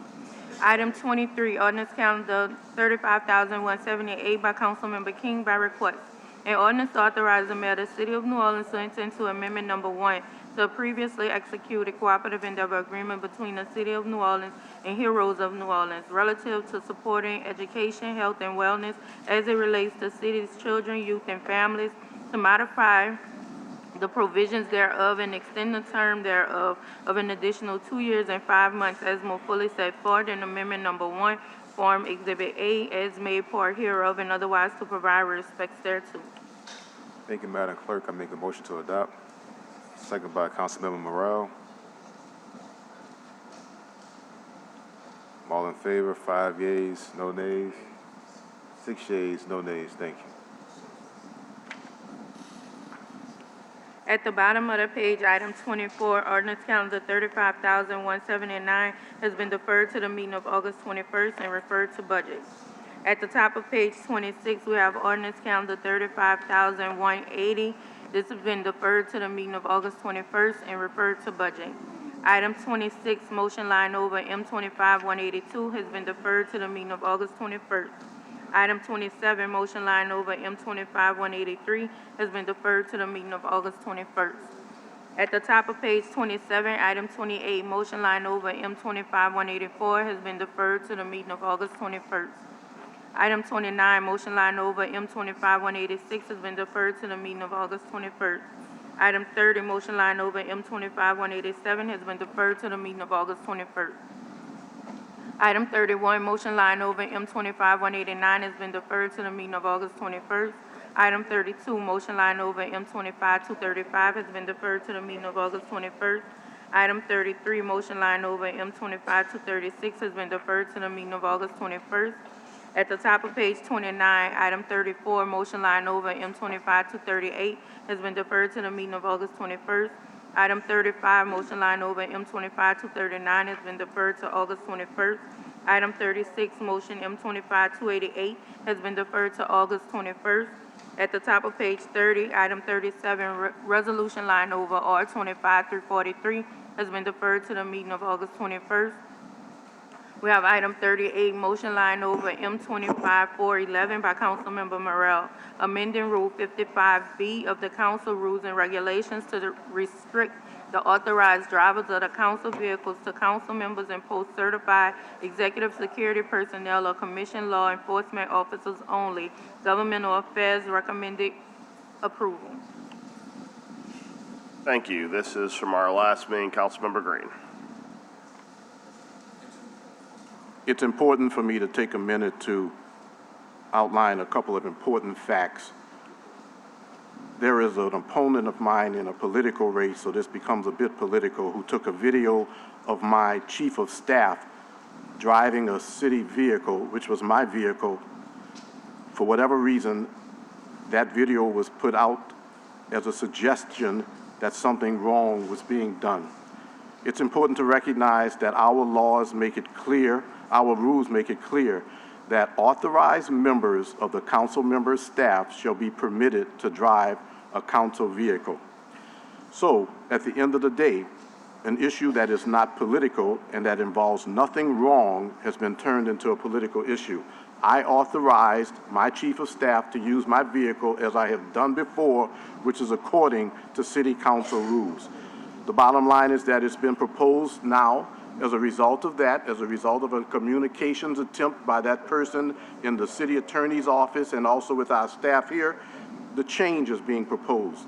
I oppose the change, but I would give you an example of why. Right now is an example. If I, as a council member, wish to authorize a member of my staff to attend a meeting that I could not attend because I'm here at the council with my security guard, I believe that we should continue the rule that exists right now and that that person should have a driver's license and be able to use that vehicle. This proposed amendment, in my opinion, is too restrictive. It limits drivers to council members and post-certified security only. An example that I can give of a problem that is created is if the post-certified security is not available and some other person is needed to assist the council member. I don't like the idea of removing the flexibility. I believe that we have an ability to suggest to our insurance company that we would like to have authorized drivers and expand the authorization that is available to those drivers. Changes to the authorized driver policy can be made simply by making a request. Councilman Thomas asked for the fiscal impact of the measures that we're talking about here right now in a suggestion that would it be more expensive if we wanted to add authorized drivers, and we don't have that information available to us at this time. There was no prior discussion with council members other than the Governmental Affairs Committee meeting, which was an opportunity. I would like to have weighed in a different manner prior to it coming before us as legislation. I propose that we consider this fact, that we are making a decision, and there has been in place this rule on the council level for many years that I do not determine has been abused, and that in terms of the actions that my chief of staff took is quite in line with the legislation. I would hope that we might choose to defer this because we will have 3 new council members. Let the new council decide if they want to have a permanent prohibition on authorized staff members using the vehicles, or that we would consider amending the existing insurance policy to allow for, even if it's identified specifically, more council member staff use. But I do want to end with the most important thing. My chief of staff did nothing wrong. She operated a vehicle according to the authorized members of the council members' staff. She is not my sister. If someone recommended or suggested and the media asked me questions, she was operating according to city council rules and regulations. So at this time, Belden Baptiste has a comment. Good morning, Council. I wasn't even going to say nothing, but since you called my name, I'm going to say something. I didn't call your name. Yeah, you said your opponent. Yes. This ain't about politics. I've been caught for 4 years driving a city vehicle. But what you're asking, Mr. Green, you're asking the taxpayers to pay for just your driver to drive a city truck. And you say it been a city ordinance. That ain't true. She is not on the insurance, Mr. Green. So since you called my name, this is not about no politics. If you can't take the heat, jump out the kitchen, Mr. Green. Okay. Because at the end of the day, taxpayers should not have to pay for an unauthorized driver to drive around in the car that's been doing it. And also, Mr. Green, since you called my name, do you think it's right for us to pay for a taxpayer to drive? And way back, Cindy, when driver got caught, the rule was put. Another driver got caught. So at the end of the day, you called my name, so I addressed you. I wasn't even here for that, Mr. Green. But look, you talking about your opponent? Yeah, I'm your opponent. If you'd have did the right job, I wouldn't be running against you. Thank you. The rule is, according to Council Rule 55B, only council members, their assigned post-certified executive security personnel or commissioned law enforcement officer and authorized members of the council member staff shall be permitted to drive the council vehicle. Whether you suppose that as a change is fine, but nothing was done wrong relative to my chief of staff. Anybody who wants to assert that something was done wrong is simply defying what the language is clearly in Rule 55B. If we wish to make that change, that is fine. I don't agree with that change. I'll give you one more example, that here I am today with my security who has to be here. If there were a meeting in Baton Rouge that was important to attend, I believe that instead of having a vehicle sit here and not be used, that it should be able to be used by a council member. I've made my point. We can take the vote, and at the end of the day, I want to make a couple of points because I wasn't going to make a lot of points, and now I have to make a lot of points. One, I appreciate, first off, a lot of things were said. You're both right. Insofar as the rule authorizes anyone to drive the vehicle. Unfortunately, on page 5 of our insurance policy, it outlines who can drive, and for whatever reason, the only people on the insurance policy today are council members, their security personnel, as well as the security personnel that are assigned to this chamber, and our chief of staff. I don't know why there's a difference between the two, but you're both correct in a way. I appreciate that there is an idea that we should have staffers, authorized staffers driving this car. I will say that from my perspective as a council member, if my staff has to attend a meeting, that is what mileage is for. They simply attend the meeting, they say the mileage, and they get reimbursed for it. I think that the privilege of having a city vehicle needs to be as restrictive as possible, and I think that this addresses the issue. So I appreciate the difference of opinion. What I would say is this is a rule change. If the new council wants to change the rule back, they can. It's a rule change. It's not a permanent anything.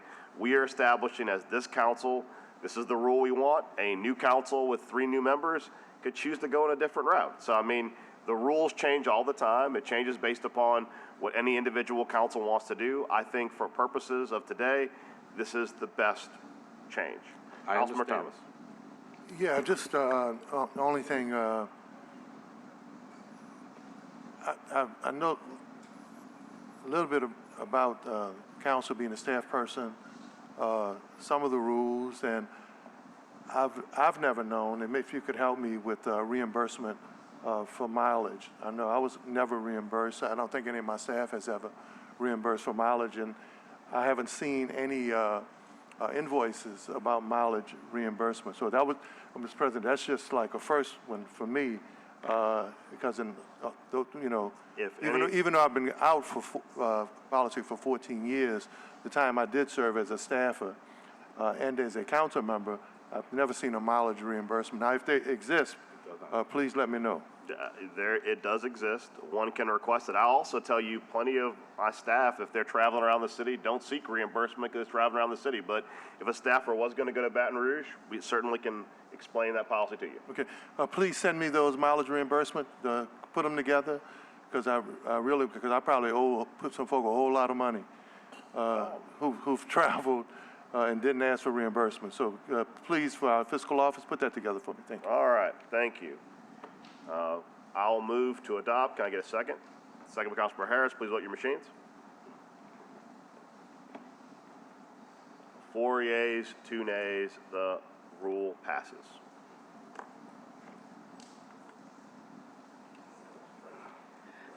At item 39, we have resolution R25-4, oh, I'm sorry, we're skipping that one. I'm going to move that one at 1 o'clock.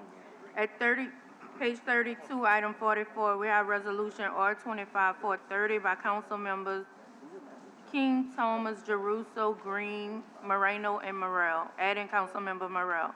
A resolution calling upon the Louisiana Department of Transportation and Development to conduct a comprehensive traffic safety study of the St. Clair Avenue corridor to identify, fund, and implement measures to protect all road users.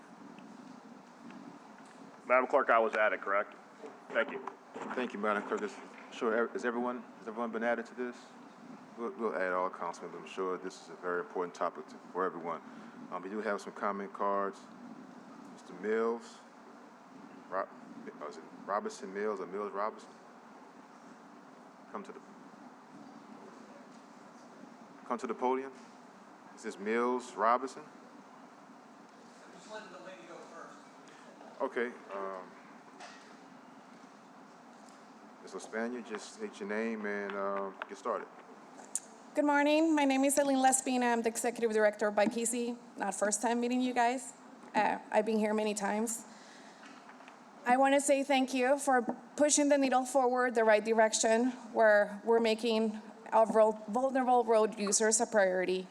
I know this resolution is not necessary. If you ask DOTD and some other folks may say that a resolution isn't necessary. But for me, it shows that you care, and I am appreciative for that.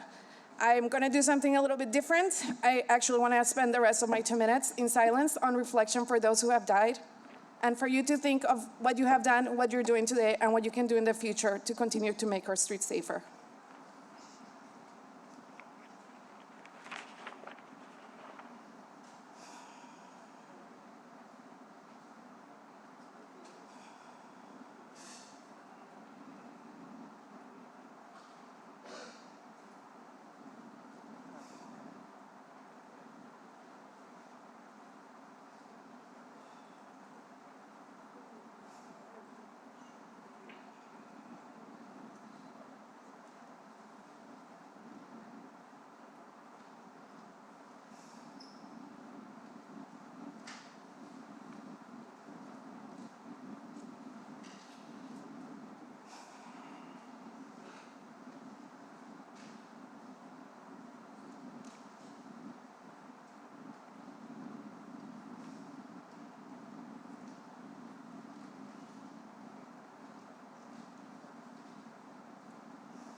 Thank you so much. Thank you. We have Miss Lauren Naquez, Gaz. Okay, yes, she wrote. I just want to make sure I wasn't missing her. She says, St. Cloud is a major throughway, and we desperately need a comprehensive study to fund new protections for all road users. Too many deaths are occurring. Mr. Robinson Mills.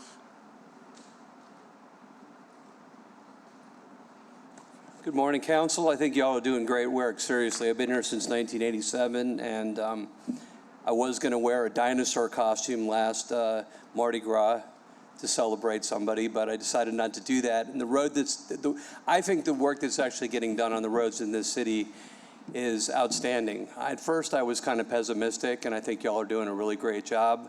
But today, I left a new place that I bought at 728 Mazan Street, and I avoid this street that we're talking about. I avoid it because I don't want to get killed. I've gotten clipped by, mirrors. I've gotten run over. I've gotten hit. And luckily, I'm a hockey player and a skier, so I can bounce off cars pretty well with a helmet on. But the long and short of it is I'm going down this street, one over from, St. Claude. I cross very carefully Elysian Fields, and I can't really see around the cars because the cars are kind of blocking my view. And I'm in a debate with one of my friends as to whether the cars being here or there is better or not. Then I go a little further, then I make a left-hand turn down St. Claude or Rampart or whatever street is to head here. And it's the same thing. I have cars pulling out, cars that can't make U-turns because the traffic studies aren't done really well. And I think the person that does the traffic study should be somebody who's maybe actually a biker. And though definitely the lanes could stay where they are, but those cones, those plastic cones, they're in the way. So if we do, whether the cars are here or there or not, we have to get rid of the plastic cones. And then being a surveillance guy, I don't want to be biased, but we don't need video, but I think we do need some kind of form of speed control along with this, coupled with this. And with that, I'm going to end my lucky number 11 seconds early. Thanks for your time. Appreciate y'all. Thank you for your comments. Mr. Jason Neville.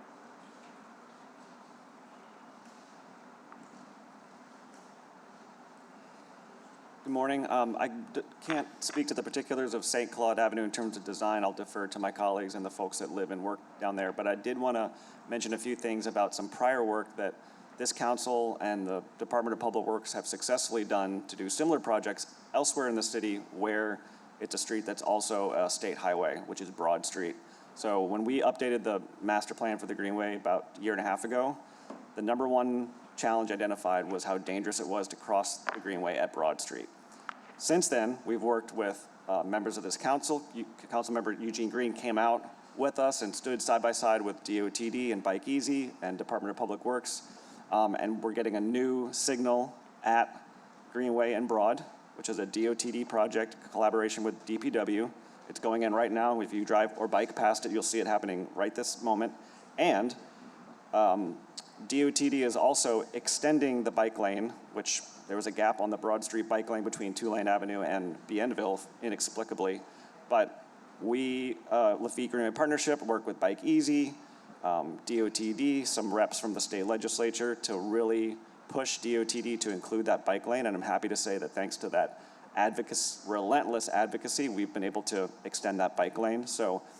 And Aline and I actually went out and did our own. DOTD said they didn't have traffic counts to justify the bike lane. So Aline and I went out ourselves at 7 a.m. and then again at 5 p.m. on the day and took our own traffic counts and pictures and sent that to DOTD. So the reason I'm relaying all this is that I know that St. Claude is a state highway and that presents certain challenges, but there are precedents for collaboration between nonprofits, local businesses and residents, DPW, and DOT to get it done.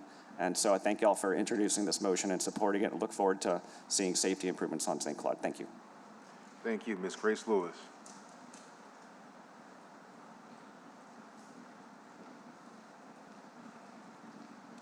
Hi. I guess I'm just a little bit confused. Didn't we do a bicycle lane study and come up with a city plan already? Well, this is asking DOTD to do a study to implement traffic safety measures on Highway 46, also known as St. Claude, because it's a state highway. So this is just directing DOTD, forcing them to move a bit faster on the traffic study. Okay, all right, cool. Well, I'm all for it. I actually chose the location of my home based off of the bike route for my husband between my house and downtown because I didn't want him to die. So St. Claude is super dangerous, and I'm all for it. So I'm glad y'all are making moves. Thanks so much. Thank you. We have comments from Councilmember Thomas and Green in that order.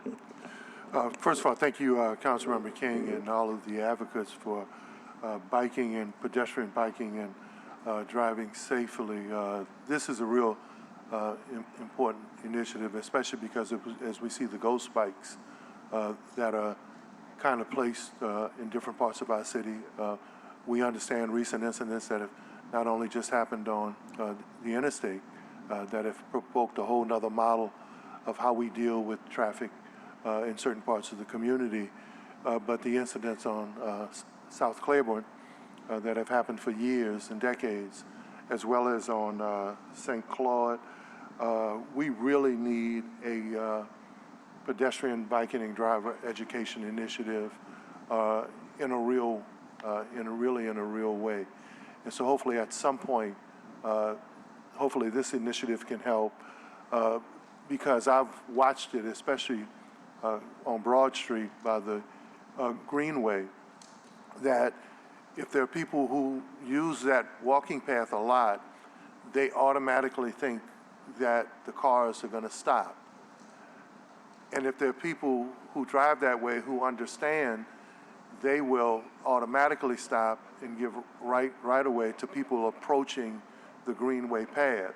But then I see the incidents where people who think folk are automatically going to stop, and then there's a driver who's automatically thinking they have the right of way, and it's really close in terms of them hitting their brakes or recognizing that someone is walking that path, thinking that they automatically have the right of way because it's the walking path. So those are some real close encounters that shouldn't happen and would happen in a lesser way if there was real education, and we've never had that. So I think I appreciate this effort, Council Member, and hopefully at some point we'll have the kind of effort that puts everyone on the same page, that respects everyone's right to walk, bike, or drive. Thank you. We have, I think Councilmember Thomas, we have Councilmember Green. We'll just go down the road and let everyone comment. Councilmember Green, Morrell, and Moreno. Well, Councilman King, I want to thank you for this resolution, and I know that you are very, very concerned about safety along St. Claude Avenue as you are in other areas of your district. I want to thank Bike Easy because as the private sector organization, they are really making a difference in getting us to think differently about bicycle use and traffic safety in our city. And so I'm appreciative of that. I want to make it clear before I make my next comment that I'm appreciative to Mr. Scott Boyle with the State Department of Transportation and Development. He's the regional engineer, and he's in a tough position. But I can't help but use this as an opportunity, Councilman King, to say that in my district alone, state highways include Elysian Fields, Claiborne Avenue, also Lakeshore Drive. It includes part of, I'm on the border of St. Claude Avenue. It also includes state thoroughfares that we don't know about. And I just want to say this, I'm calling on the state to step up and to help us. Because at the end of the day, the state has got the resources to do what the state wants to do. But even through my district, as I look at Claiborne Avenue, it dawns upon me that the city cleaned Claiborne Avenue, that we provided services to the persons who are unhoused. For example, we decommissioned the camp. Also, in other places throughout my district alone, and I'm being a little bit focused on mine, and I know other council members can speak if they wish to speak on their district. I don't see the state doing the job that needs to be done in terms of its highways, but I do see that there's, to me, significant resources to do the things that we want to do, such as coming up with the money almost overnight for the encampment, for the transition center during the Super Bowl and the like. I'm just asking that in addition to the lights on the Crescent City connection, the transition center, for example, that we look at the state thoroughfares that run through our district. And if we want this to be the city that the governor says that he knows is so important to the state of Louisiana, we have to look at the infrastructure. In my district alone, Councilman King, and thank you for this resolution, the Almanasta Bridge has been closed for over 20 years. At the end of the day, we have bridges that go throughout my district and the under areas of those districts that are so poorly maintained that you wonder if someone really sees it. Same time, the bridges go out all the time over the industrial canal. There's a bridge that's out at the end of the Louisiana, where Louisiana meets Mississippi, that's been out for 3 years. It comes under the jurisdiction of the Department of Transportation and Development. I'm not going to get any votes out of the state by making these comments, but this is a reminder, Councilman King, your resolution is a reminder that we're asking the state to step up. Mr. Boyle, thank you for the work that you do, but the state of Louisiana has got to be willing to put in the money to help make this city the city that it can be. And one of the ways to do that is to provide more money for the infrastructure that is under the jurisdiction of the state of Louisiana. I'll take just that. I'll take Claiborne Avenue, I'll take Allegiant Field, I'll take Lakeshore Drive, I'll take just those and the areas under the interstate. And if you can do that and make those improvements, you'll see the enhanced city that, Mr. Governor, you want to see when you come into the city all the time. The state owns a lot of resources in New Orleans. It owns the Superdome, it owns the Convention Center, it owns City Park. At the end of the day, the city has been very generous in providing resources and support. I'm asking the state to step up on St. Claude Avenue with this study and also on the other thoroughfares that come under its jurisdiction. Thank you. Thank you, Councilman Green. Council President Morrell. Thank you. I echo a lot of Councilman Green and Councilmember Thomas's statements, but I want to be much more specific. When you look at how dangerous St. Claude is normally, and then you factor in the closure of the Claiborne Avenue Bridge, it has made a street that was already dangerous exponentially more dangerous. It is the primary thoroughfare through which almost everybody in St. Bernard gets to St. Bernard. All of the truck traffic that took the Claiborne Bridge to Parish Road is now condensed onto a road on St. Claude that was never built for that much truck traffic, modern truck traffic. So what's very frustrating is when the state closed Claiborne Avenue for repairs, there was no communication with the city. There was no effort to figure out alternative detours. There has been little to no communication on the timeline. When I was just recently with Councilmember Thomas at MLK Elementary School, they're trying to figure out how parents are supposed to get to the school in the lower Ninth Ward when the only thoroughfare is St. Claude, which, as you know, in the morning and afternoons is pretty much standstill traffic with large container traffic trying to weave down the street to get to the port of St. Bernard. So there is a tremendous disconnect between the city and the state. We have to deal with a tremendous amount of the outcomes, including deadly ones from the state not communicating with the city and not trying to work on ways to alleviate the problems we saw coming. Because had they communicated with the city of New Orleans, even the parish of St. Bernard, forcing all traffic onto St. Claude was going to have significant consequences, including costing people their lives. And we need to, as I agree with my colleagues, calling to attention this traffic study is one thing, but we also need to have a real come-to-Jesus conversation on how their repairs or lack of repair on state thoroughfares that are throughout the city of New Orleans impact the lives of the people in our city. Thank you. Thank you, Council President Morrell. Next, we have Council Vice President Moreno. Thank you. Well, first, thank you to Councilmember King for leading on this and also, of course, for having the community meeting. I believe that was last week. Is that correct? Last week at St. Rock Community Church. That's right. That's right. Thank you for doing that as well and bringing DOTD to the table. A couple of things. Obviously, making sure that we have the proper bike lanes around through St. Claude is really important, but there's some really key things to also look at as well. And it was brought up by one of the speakers, and that was about speed and really taking a look at the speed that vehicles are traveling down St. Claude, and also if there is a way to minimize the big 18-wheeler traffic down St. Claude, because that's what's causing a lot of the really horrible situations on St. Claude. Also, signage to watch out for bikers, I think is really important as well, so that there is this level of awareness down St. Claude that unfortunately we haven't seen, to really be on the lookout for bikers and try to keep people safe. So these are just some additional things that Councilmember King, I hope we can relate to, and I'll certainly relate to Scott Boyle with DOTD, that need to be part of this particular study. And if we can get NOPD to also potentially do any type of traffic enforcement and make sure that cars aren't speeding down St. Claude until we can get some improvements, that would be helpful as well. Thank you. Thank you.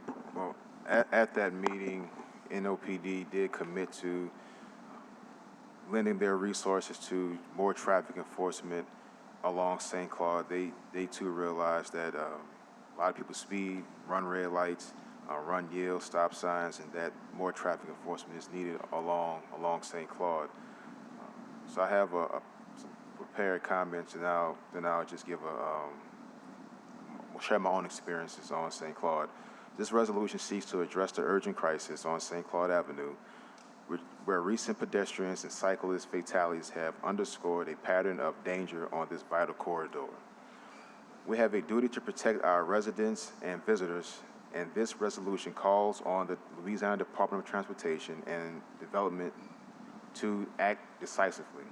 It demands a comprehensive traffic safety study examining everything from roadway designs to lighting and pedestrian crossings to deliver both immediate fixes and long-term solutions.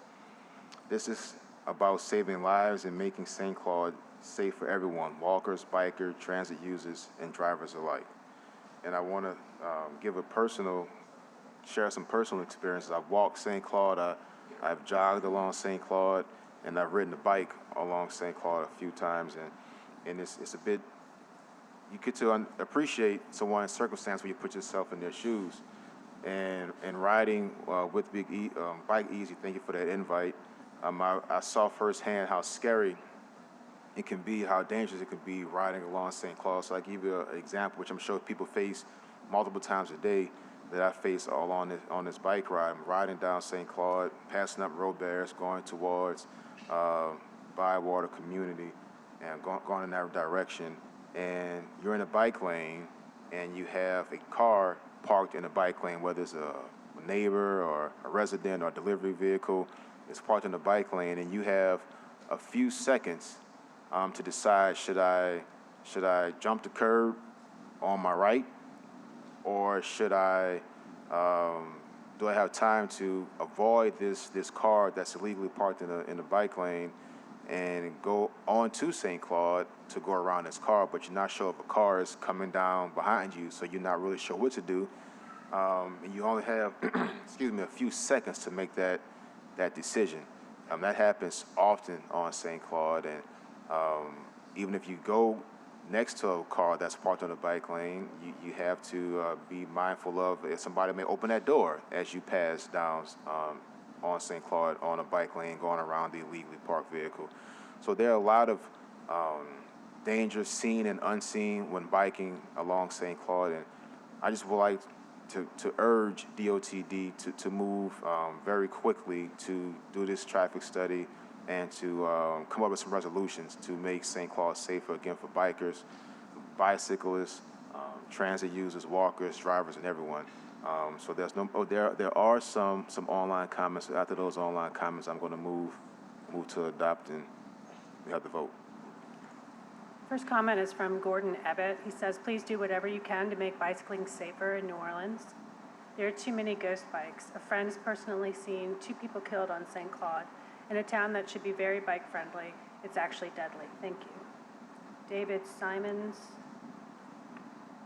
comments, while it's fine for DOTD to conduct a study which will spend hundreds of thousands of dollars and take months or years to discover what everyone already knows, that the St. Claude corridor is deadly for cyclists and pedestrians, it will be many years, if ever, before we see the street redesigned. In the meantime, how many more lives will be lost? How many more families shattered? How many people will receive life-altering injuries, not just on St. Claude, but throughout the city? There are steps that the city could implement tomorrow that would save lives. The director of the Department of Public Works has stated that they will not enforce the law against parking in a bike lane after 10 p.m., the most dangerous time to ride a bicycle, nor will they enforce the law against parking in a neutral ground, which blocks visibility and endangers cyclists and motorists alike. This is unacceptable. It's not a question of money. Parking in a bike lane is a $300 violation, and writing a few tickets per day would more than cover the cost of any additional manpower. Furthermore, posting a speed enforcement officer on St. Claude every night would more than pay for itself in fines. The city could install bollards on the riverside of the 2200 block of St. Claude, which would not affect parking, and where the bike lane is filled with cars all day and night. Understanding that St. Claude is a state highway and that infrastructural improvements will take years, there's still a great deal that the city can do on that and other deadly streets to protect residents simply by enforcing the laws already on the books. Joshua Johnston comments, I support this resolution, but the city also needs to take those actions it can urgently. There's a long list of things that can be done today by the city with no state involvement, such as repairing current infrastructure. A study won't be completed until long after the urgency is gone from this, and as all involved admit, with admirable transparency, we don't know what the results will be. At the end of it, the people of the city, the lives lost, demand more than that when we know a laundry list of things the city could do at any time. Tiffany French comments, thank you for acting to make a safer St. Claude. Naomi Jones says, please consider requesting the devices discussed at the community meeting as easily achievable upon request by yourselves.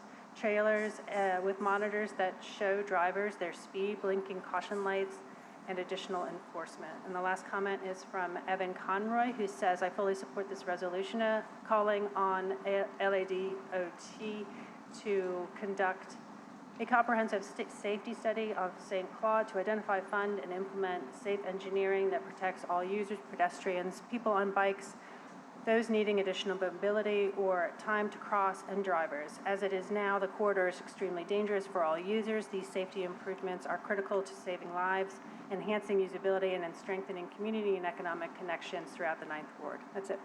Thank you. We do have 2 additional comments from council members. Can I go first? All right, thank you, Councilmember King. I wasn't going to say anything, but the comments did bring up a point that I wanted to make. Currently, DPW holds parking enforcement, which does limit the hours of enforcement. We've seen in my district firsthand the Barone Street bike lane by Chick-fil-A consistently be blocked because of people double parking. So Joe Giarrusso recently informed me that parking enforcement will go under NRPD, which will allow NRPD to issue tickets. I think all of this is good news and will help enforce bike lanes because the double parking causes the problems as you have experienced yourself. And I, as a biker around the city, have also experienced that. So I can't wait for parking enforcement to go under NRPD rather than DPW. Thank you. Thank you, Councilmember Green. Councilman King, I appreciate the work that you do, and just because I'm a little bit familiar with this fact, I'm bringing it up, and I respect your district boundaries and that the business owners have a responsibility and that you've helped them out a lot. But I want to appeal to business owners on St. Claude like I appeal to business owners on Broad Street, on AP Turo and the like.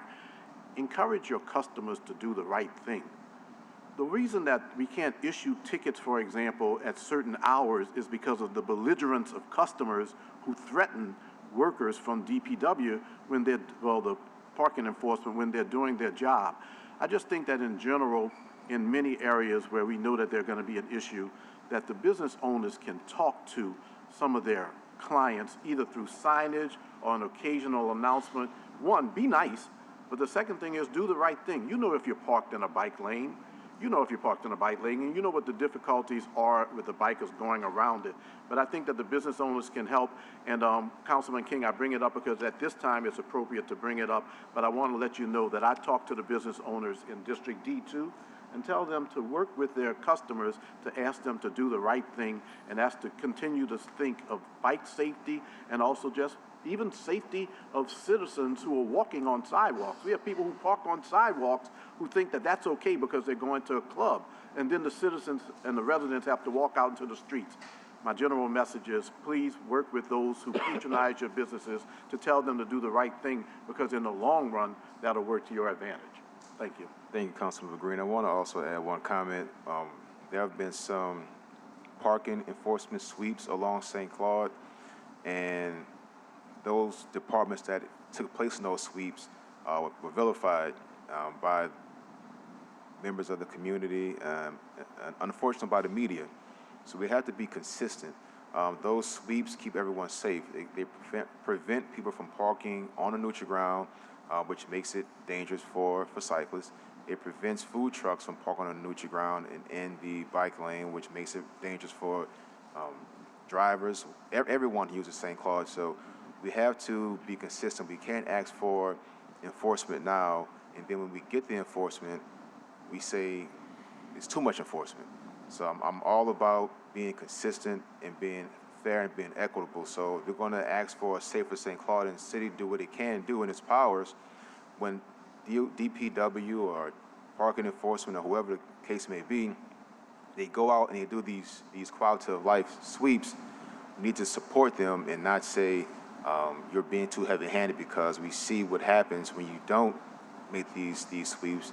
It can and has often, unfortunately, led to people being injured or worse. So at this time, make a motion to adopt. Second by Councilmember Harris. 7 yeas, no nays. Thank you. Council members, we have a resolution under suspension R-25-432 by Council members Morrell and King, proclaiming August 16, 2025 to be Day of 1,000 Mona Lisas in honor of Mona Lisa Restaurant. We need to suspend the rules to receive. I'll move. Second by Councilman Druso. All in favor? Aye. All right. We need to suspend the rules to add. I will move. Second by Council Member Moreno. All in favor? 7 yeas, no nays. And we can vote. All right. I will move favorably. Can I get a second? Second by Councilmember King. All in favor? Aye. 7 yeas, no nays. Thank you. I think, Mr. Thomas, you're ready for your special order. I think your people are here. Special orders Yeah. of business. The first order of business has been So we're going to get withdrawn. this out of the way now instead of waiting? Okay. That way they can be here. Yeah, thank you. Special order of business. Thank you, Councilman. All right. Second order of business, presentation, Tanya Moore, Director of Community Engagement and Public Affairs, Ashland Medical Center, and Renata Schneider, Ashland's Director of Nursing. Appreciation of Nurse Ramon Lewis. When it came time to apply for college, Ramon Lewis committed fully to Southern University's nursing program. From an early age, he wanted to help others due to inspiration of his late grandmother, who was a certified nursing assistant. He began the nurse training, and suddenly he was involved in a single vehicle accident, which landed him in the hospital and provided him time to think on his career, as he didn't have a plan B. He began to process the relearning of the basics, reclaiming his independence inch by inch. Lewis began rehab, and the rest is history. Council members, Chair, Vice Chair, as well as those who are here to help us honor Mr. Raymond Lewis. We are celebrating a milestone in history. Nurse Raymond Lewis has accomplished and changed the course of history for the medical community simply by being a strong advocate. He began his nurse training at Southern University and suddenly was involved in an accident. Raymond had to begin the process of relearning the basics, reclaiming his independence inch by inch.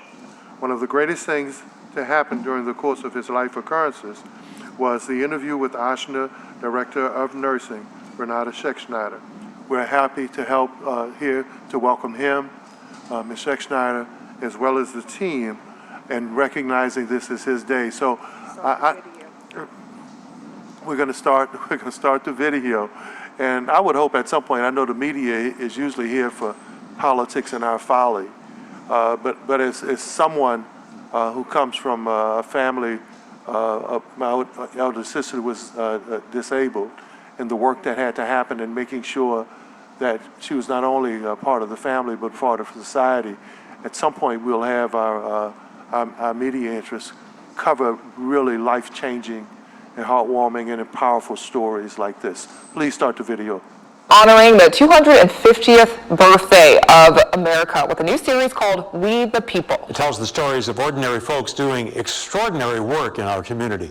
Tonight we introduce you to Raymond Lewis, a floor nurse at Oxnard's main campus, who uses his own story of perseverance to inspire his patients daily. And as Maddie Kurth reports, there are no excuses in his medicine cabinet.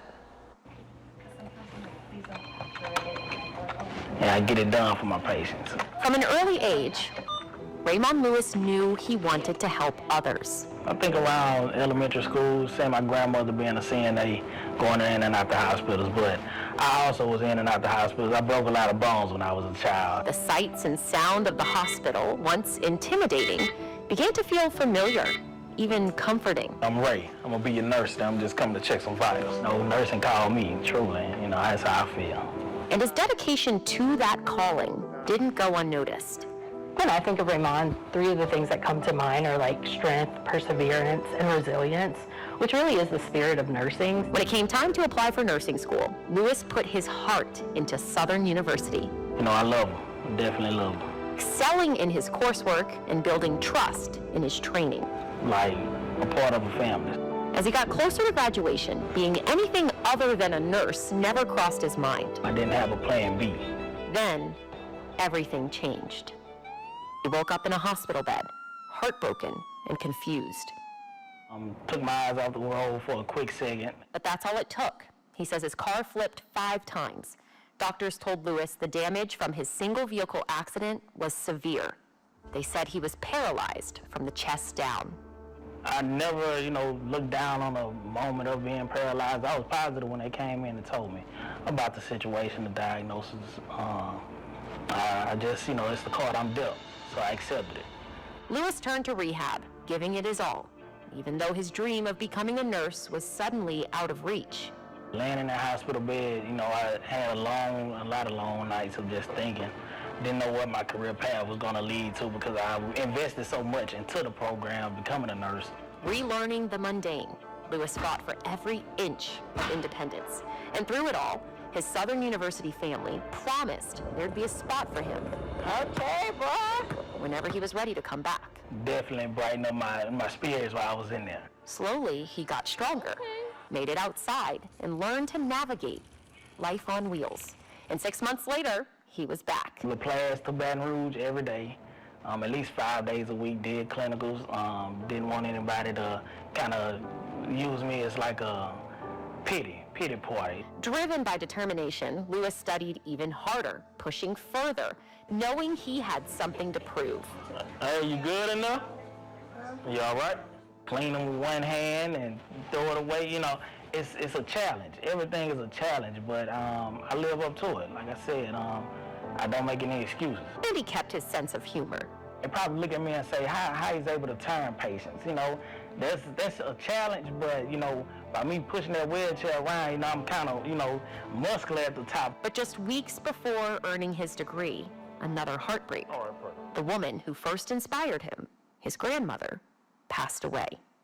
Right before my graduation, a couple months before. Her loss was devastating, but her memory kept him moving forward. It hurt me, but, it was all right. It's all right. She guided me through. She pushed me through. So I appreciate that.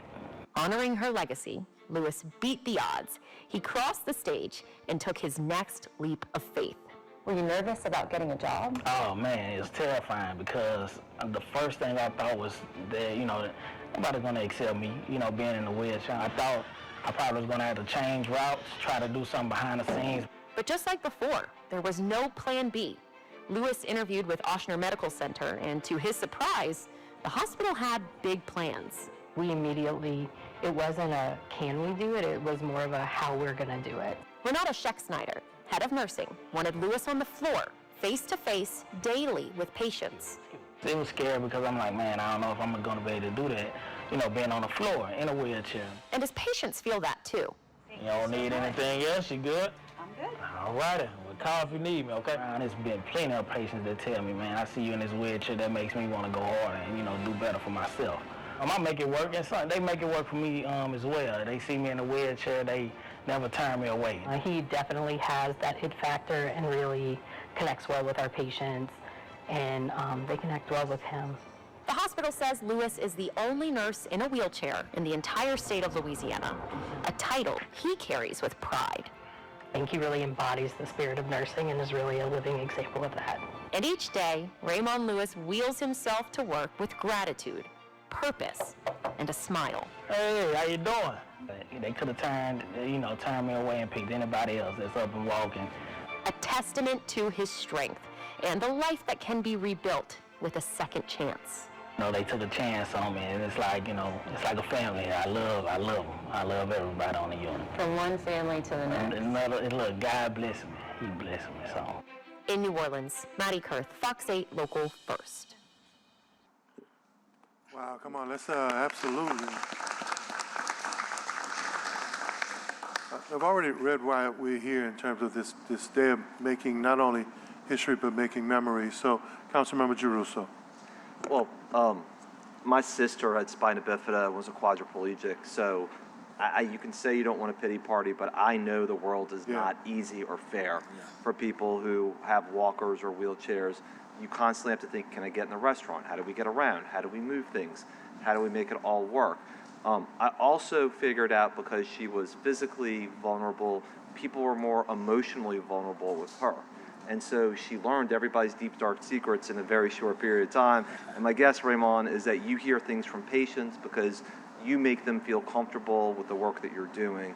And that's a tremendous credit to you. I also think, obviously this whole story is one of great strength and conviction. But I've also, as I've gotten older, I've learned you need people to believe in you and to help you with your path. You can carve it as much as you can by yourself, but you certainly need people to open doors. And I think in all of this, it's a testament to Ochsner as well, because you're the only person in the state of Louisiana, who's in a wheelchair right now working as a nurse. And obviously that shows their commitment not only to patient care, but to you too.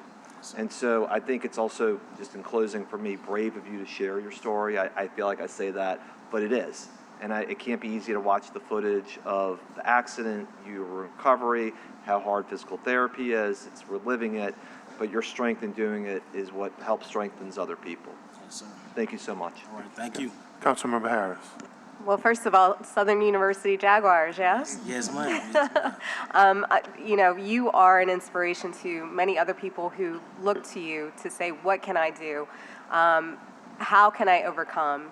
To be the only person in Louisiana doing what you do is so inspirational. I'm just really proud of you, and I want to say that to you first. Thank you. Thank you. I will also say that nurses really are the caretakers in healthcare. You're the people that we as patients rely upon, as our families rely upon. So thank you for your service. And again, just serving as that inspiration for people around the state, around the country, to look to you as just a really beacon of hope and light. So thank you. Thank you.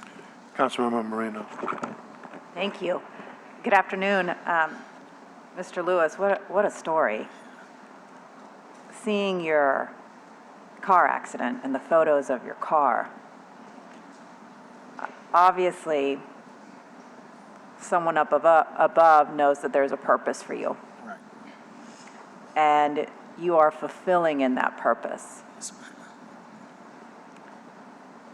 With what you've gone through, you also offer such an important and added level of compassion and care for your patients as well, who you care for, because you have been there. You have been through the scary times, the unknown times, and to be able to offer not only, of course, your medical expertise, but that level of care, understanding, and compassion is also so important. And so to your Ochsner family, they're lucky to have you. They're lucky to have you.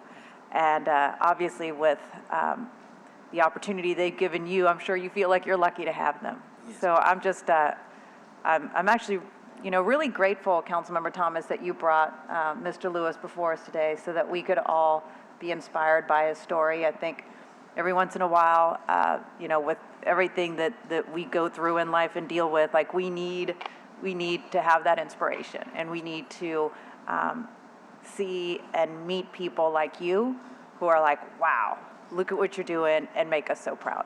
So thank you for being with us today. Thank you. Thank you, Councilmember Morrell.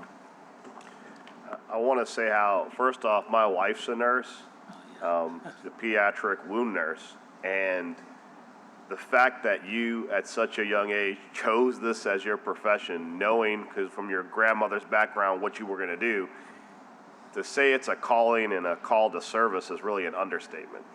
I mean, if you understand nursing and you understand the nurse's relationship with the patient versus a doctor, the doctor comes in, diagnoses, and leaves. I mean, for the most part, every struggle that patient is having every day, the nurse is there dealing with it with them. And then on top of that, just the compassion, the fortitude, both mentally and emotionally, as a nurse dealing with your patients and their needs. It's just mind-blowing to me that once you chose your path, you let nothing dissuade you from that path.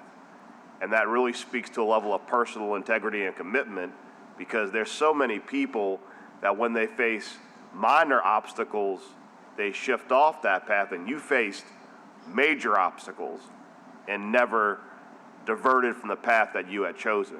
And I mean, that in itself was impressive, but what I really liked from the video was your pity party comment. Like, I don't want to be a pity party. And I can tell you that in my experience with my wife, it must be such an added gift for your patients, because it is so, when you have people who are facing very difficult news, very difficult challenges, they don't want a pity party. They want someone that can understand and empathize, but is also not going to be like others who parachute in, indulging in like self-doubt and other things. And seeing you there as someone who has been at that difficult low, who's been in that horrible accident, who climbed out of it, when you're telling them there's a path past this, they know that you're kind of helping them get on that path to get beyond where they're at. It's very hard when someone has been in an accident or had a horrible diagnosis, someone to go, well, I've been there, because most people ain't been there.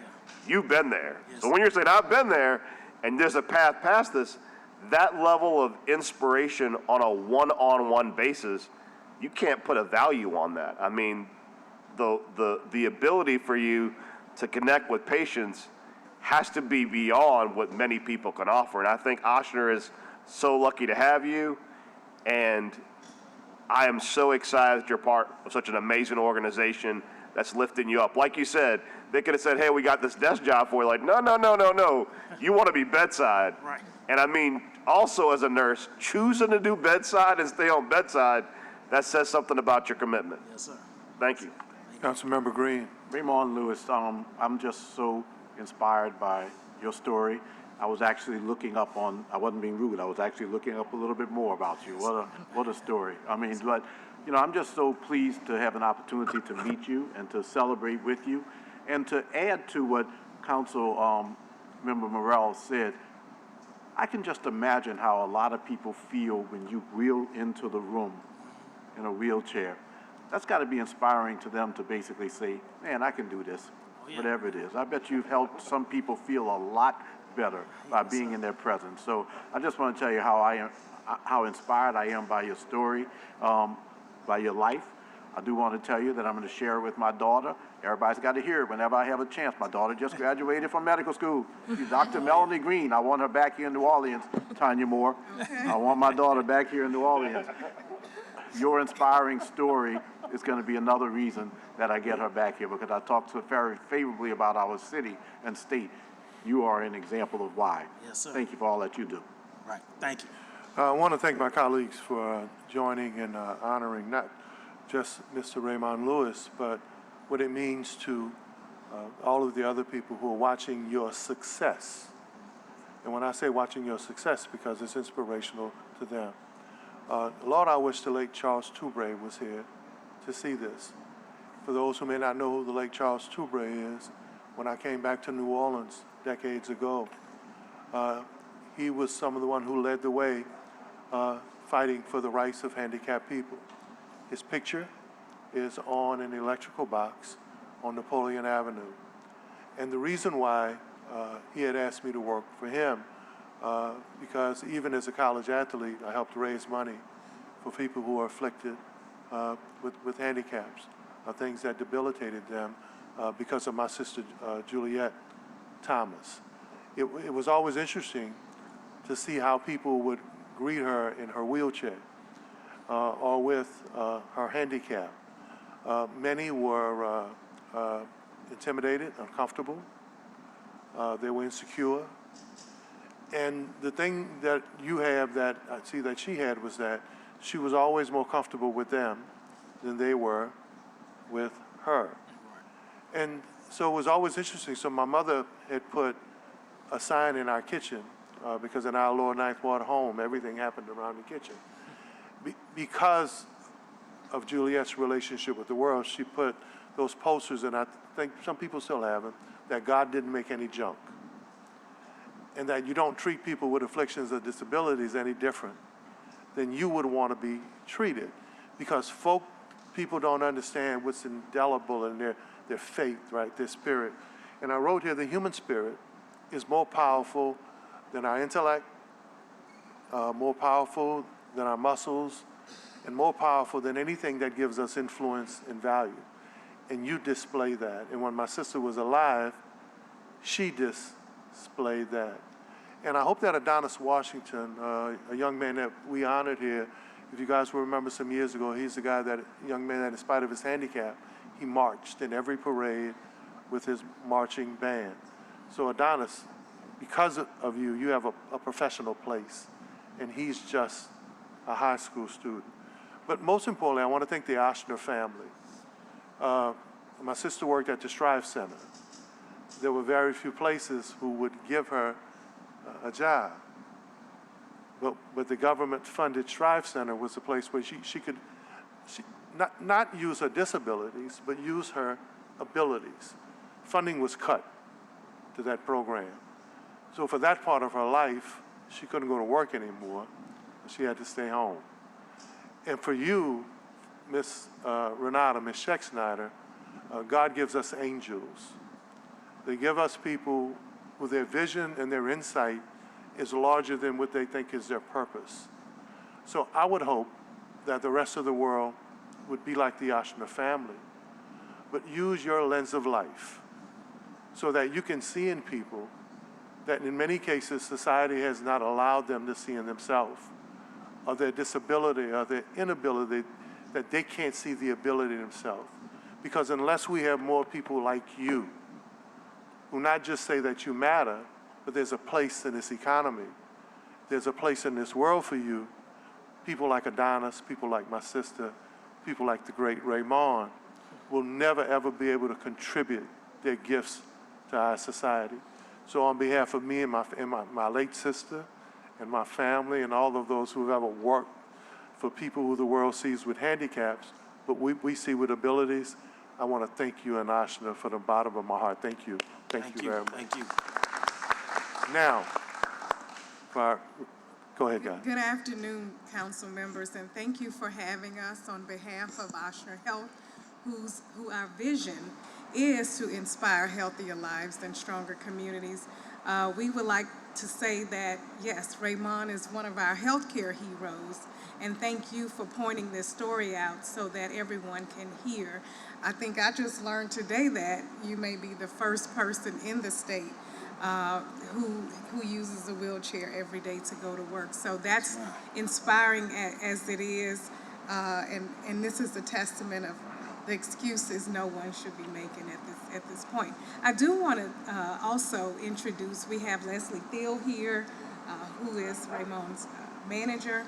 We have Renata Scheck-Snyder, and of course Raymond, who's going to talk. And we also have a special guest with us visiting. We have the president of our New Orleans chapter federation, Carl Alexis, who's visiting with us. He wanted to just say hello. He's not going to come up to the podium. Okay. But he wanted to show support and just the all-around support of the community who also rallies behind our Southernites as well as our Oshner employees. But if you could introduce the other guests, and then Mr. Carl, you can come and make your statements when they're finished. He says good. Okay. Oh, I just want to say that Raymond is an amazing part of our team. His compassion for his patients is just amazing. When I first met Raymond, kind of like you were saying, I didn't look at it as a disability. I just looked at it as a different ability. And I wasn't going to give up on him. He was inspiration to us, inspiration to our team. He's always positive, always smiling, never asks for help, even though we try. But he's great, he's amazing, and he inspires our entire team to do their best every day. So. Carl. Yes, it's good to be here. I'm just here to support Ramon in every way I can. Tanya Moore is our public relations person, and that's why she's here representing our alumni chapter. But from Southern University Foundation of New Orleans, we love Ramon, and he's a fellow Jaguar, and we're proud of him, and we are encouraged by his strength, his perseverance, and his endurance. And I thank you, the council members, for presenting his story today, and we're much appreciative of it. Thank you. The great Ms. Scheck-Snyder. Renata Scheck-Snyder, AVP of Nursing at Oshner Medical Center. It's an honor to be here. Really, I'm very grateful to you guys on the council for taking this moment to recognize the star of our show, Rayvon Lewis, but also to highlight excellence and inclusivity at Oshner. That's really two of our core values, and I think Rayvon embodies all of that. He truly is an inspiration to both staff and patients alike, and we're just very grateful to be here. Thank you. And our leading man, Mr. Rayvon Lewis. Good afternoon, Councilman. First, I want to start out by saying thank God before I thank anybody else. Truly a blessing that I'm here today. Now, thank y'all for giving me this recognition that I'm receiving today. It means a lot to me for not only me, but my family, friends, and my community. I'm from a small town called Greensboro, Louisiana, real small. So definitely means a lot to me. And I want to thank Oshner for accepting me, it touched me that y'all allowed me to even work, on the floor. I'm definitely an inspiration to a lot of people, and I'm glad y'all put me on this, this platform to inspire and motivate others, man. Ever since this news story, I get people come up to me every day telling me, like he said, somebody open up to me, with some different things every day, man, and it definitely means a lot. Thank y'all, truly. Thank you, and I'm going to read these two proclamations honoring both of our recipients. It says, where the city of New Orleans is renowned for its food, famous citizens, and foreign visitors, where we take great pride in paying tribute to events and activities. Now, therefore, be it proclaimed and recognized that this council recognizes this day and every day forward, Renata Scheck-Snyder, MHA, BSN, RN, Assistant Vice President of Nursing of Oshner Medical Center, in honor of your commitment to inclusive hiring practices and recognizing the talents and value that individuals with disabilities bring to this world and this workplace. Ms. Scheck-Snyder, we honor you. Thank you. And the same, that whereas the council takes great pride in paying tribute to activities and events, that now therefore be proclaimed that the City Council of New Orleans on this day and every day forward recognize Mr. Rayvon Lewis, BSN, RN, of the Medical Surgical Unit of Oshner Medical, in honor of your compassion, your resilience, your strength, and your dedication to nursing in the face of challenges is truly inspiring and uplifting to others. Mr. Rayvon Lewis. Thank you. Real quick, Councilman Thomas. Councilmember King. Thank you. I apologize. I was pulled in a quick meeting in the back. I want to thank everybody for coming today. Ms. Scheck-Snyder, thank you for your contribution to our community. Mr. Lewis, I heard some of the audio in the back. Very inspiring. Thank you for what you do for our community as well. Thank you. Thank you, man. Guys, if we can make our presentation now.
Ladies and gentlemen, we are going to, I move that we go into executive session. Can I get a second? Second by Councilmember Moreno. I believe I have 5. All right. All in favor? 5 yeas, no nays. We're in executive session.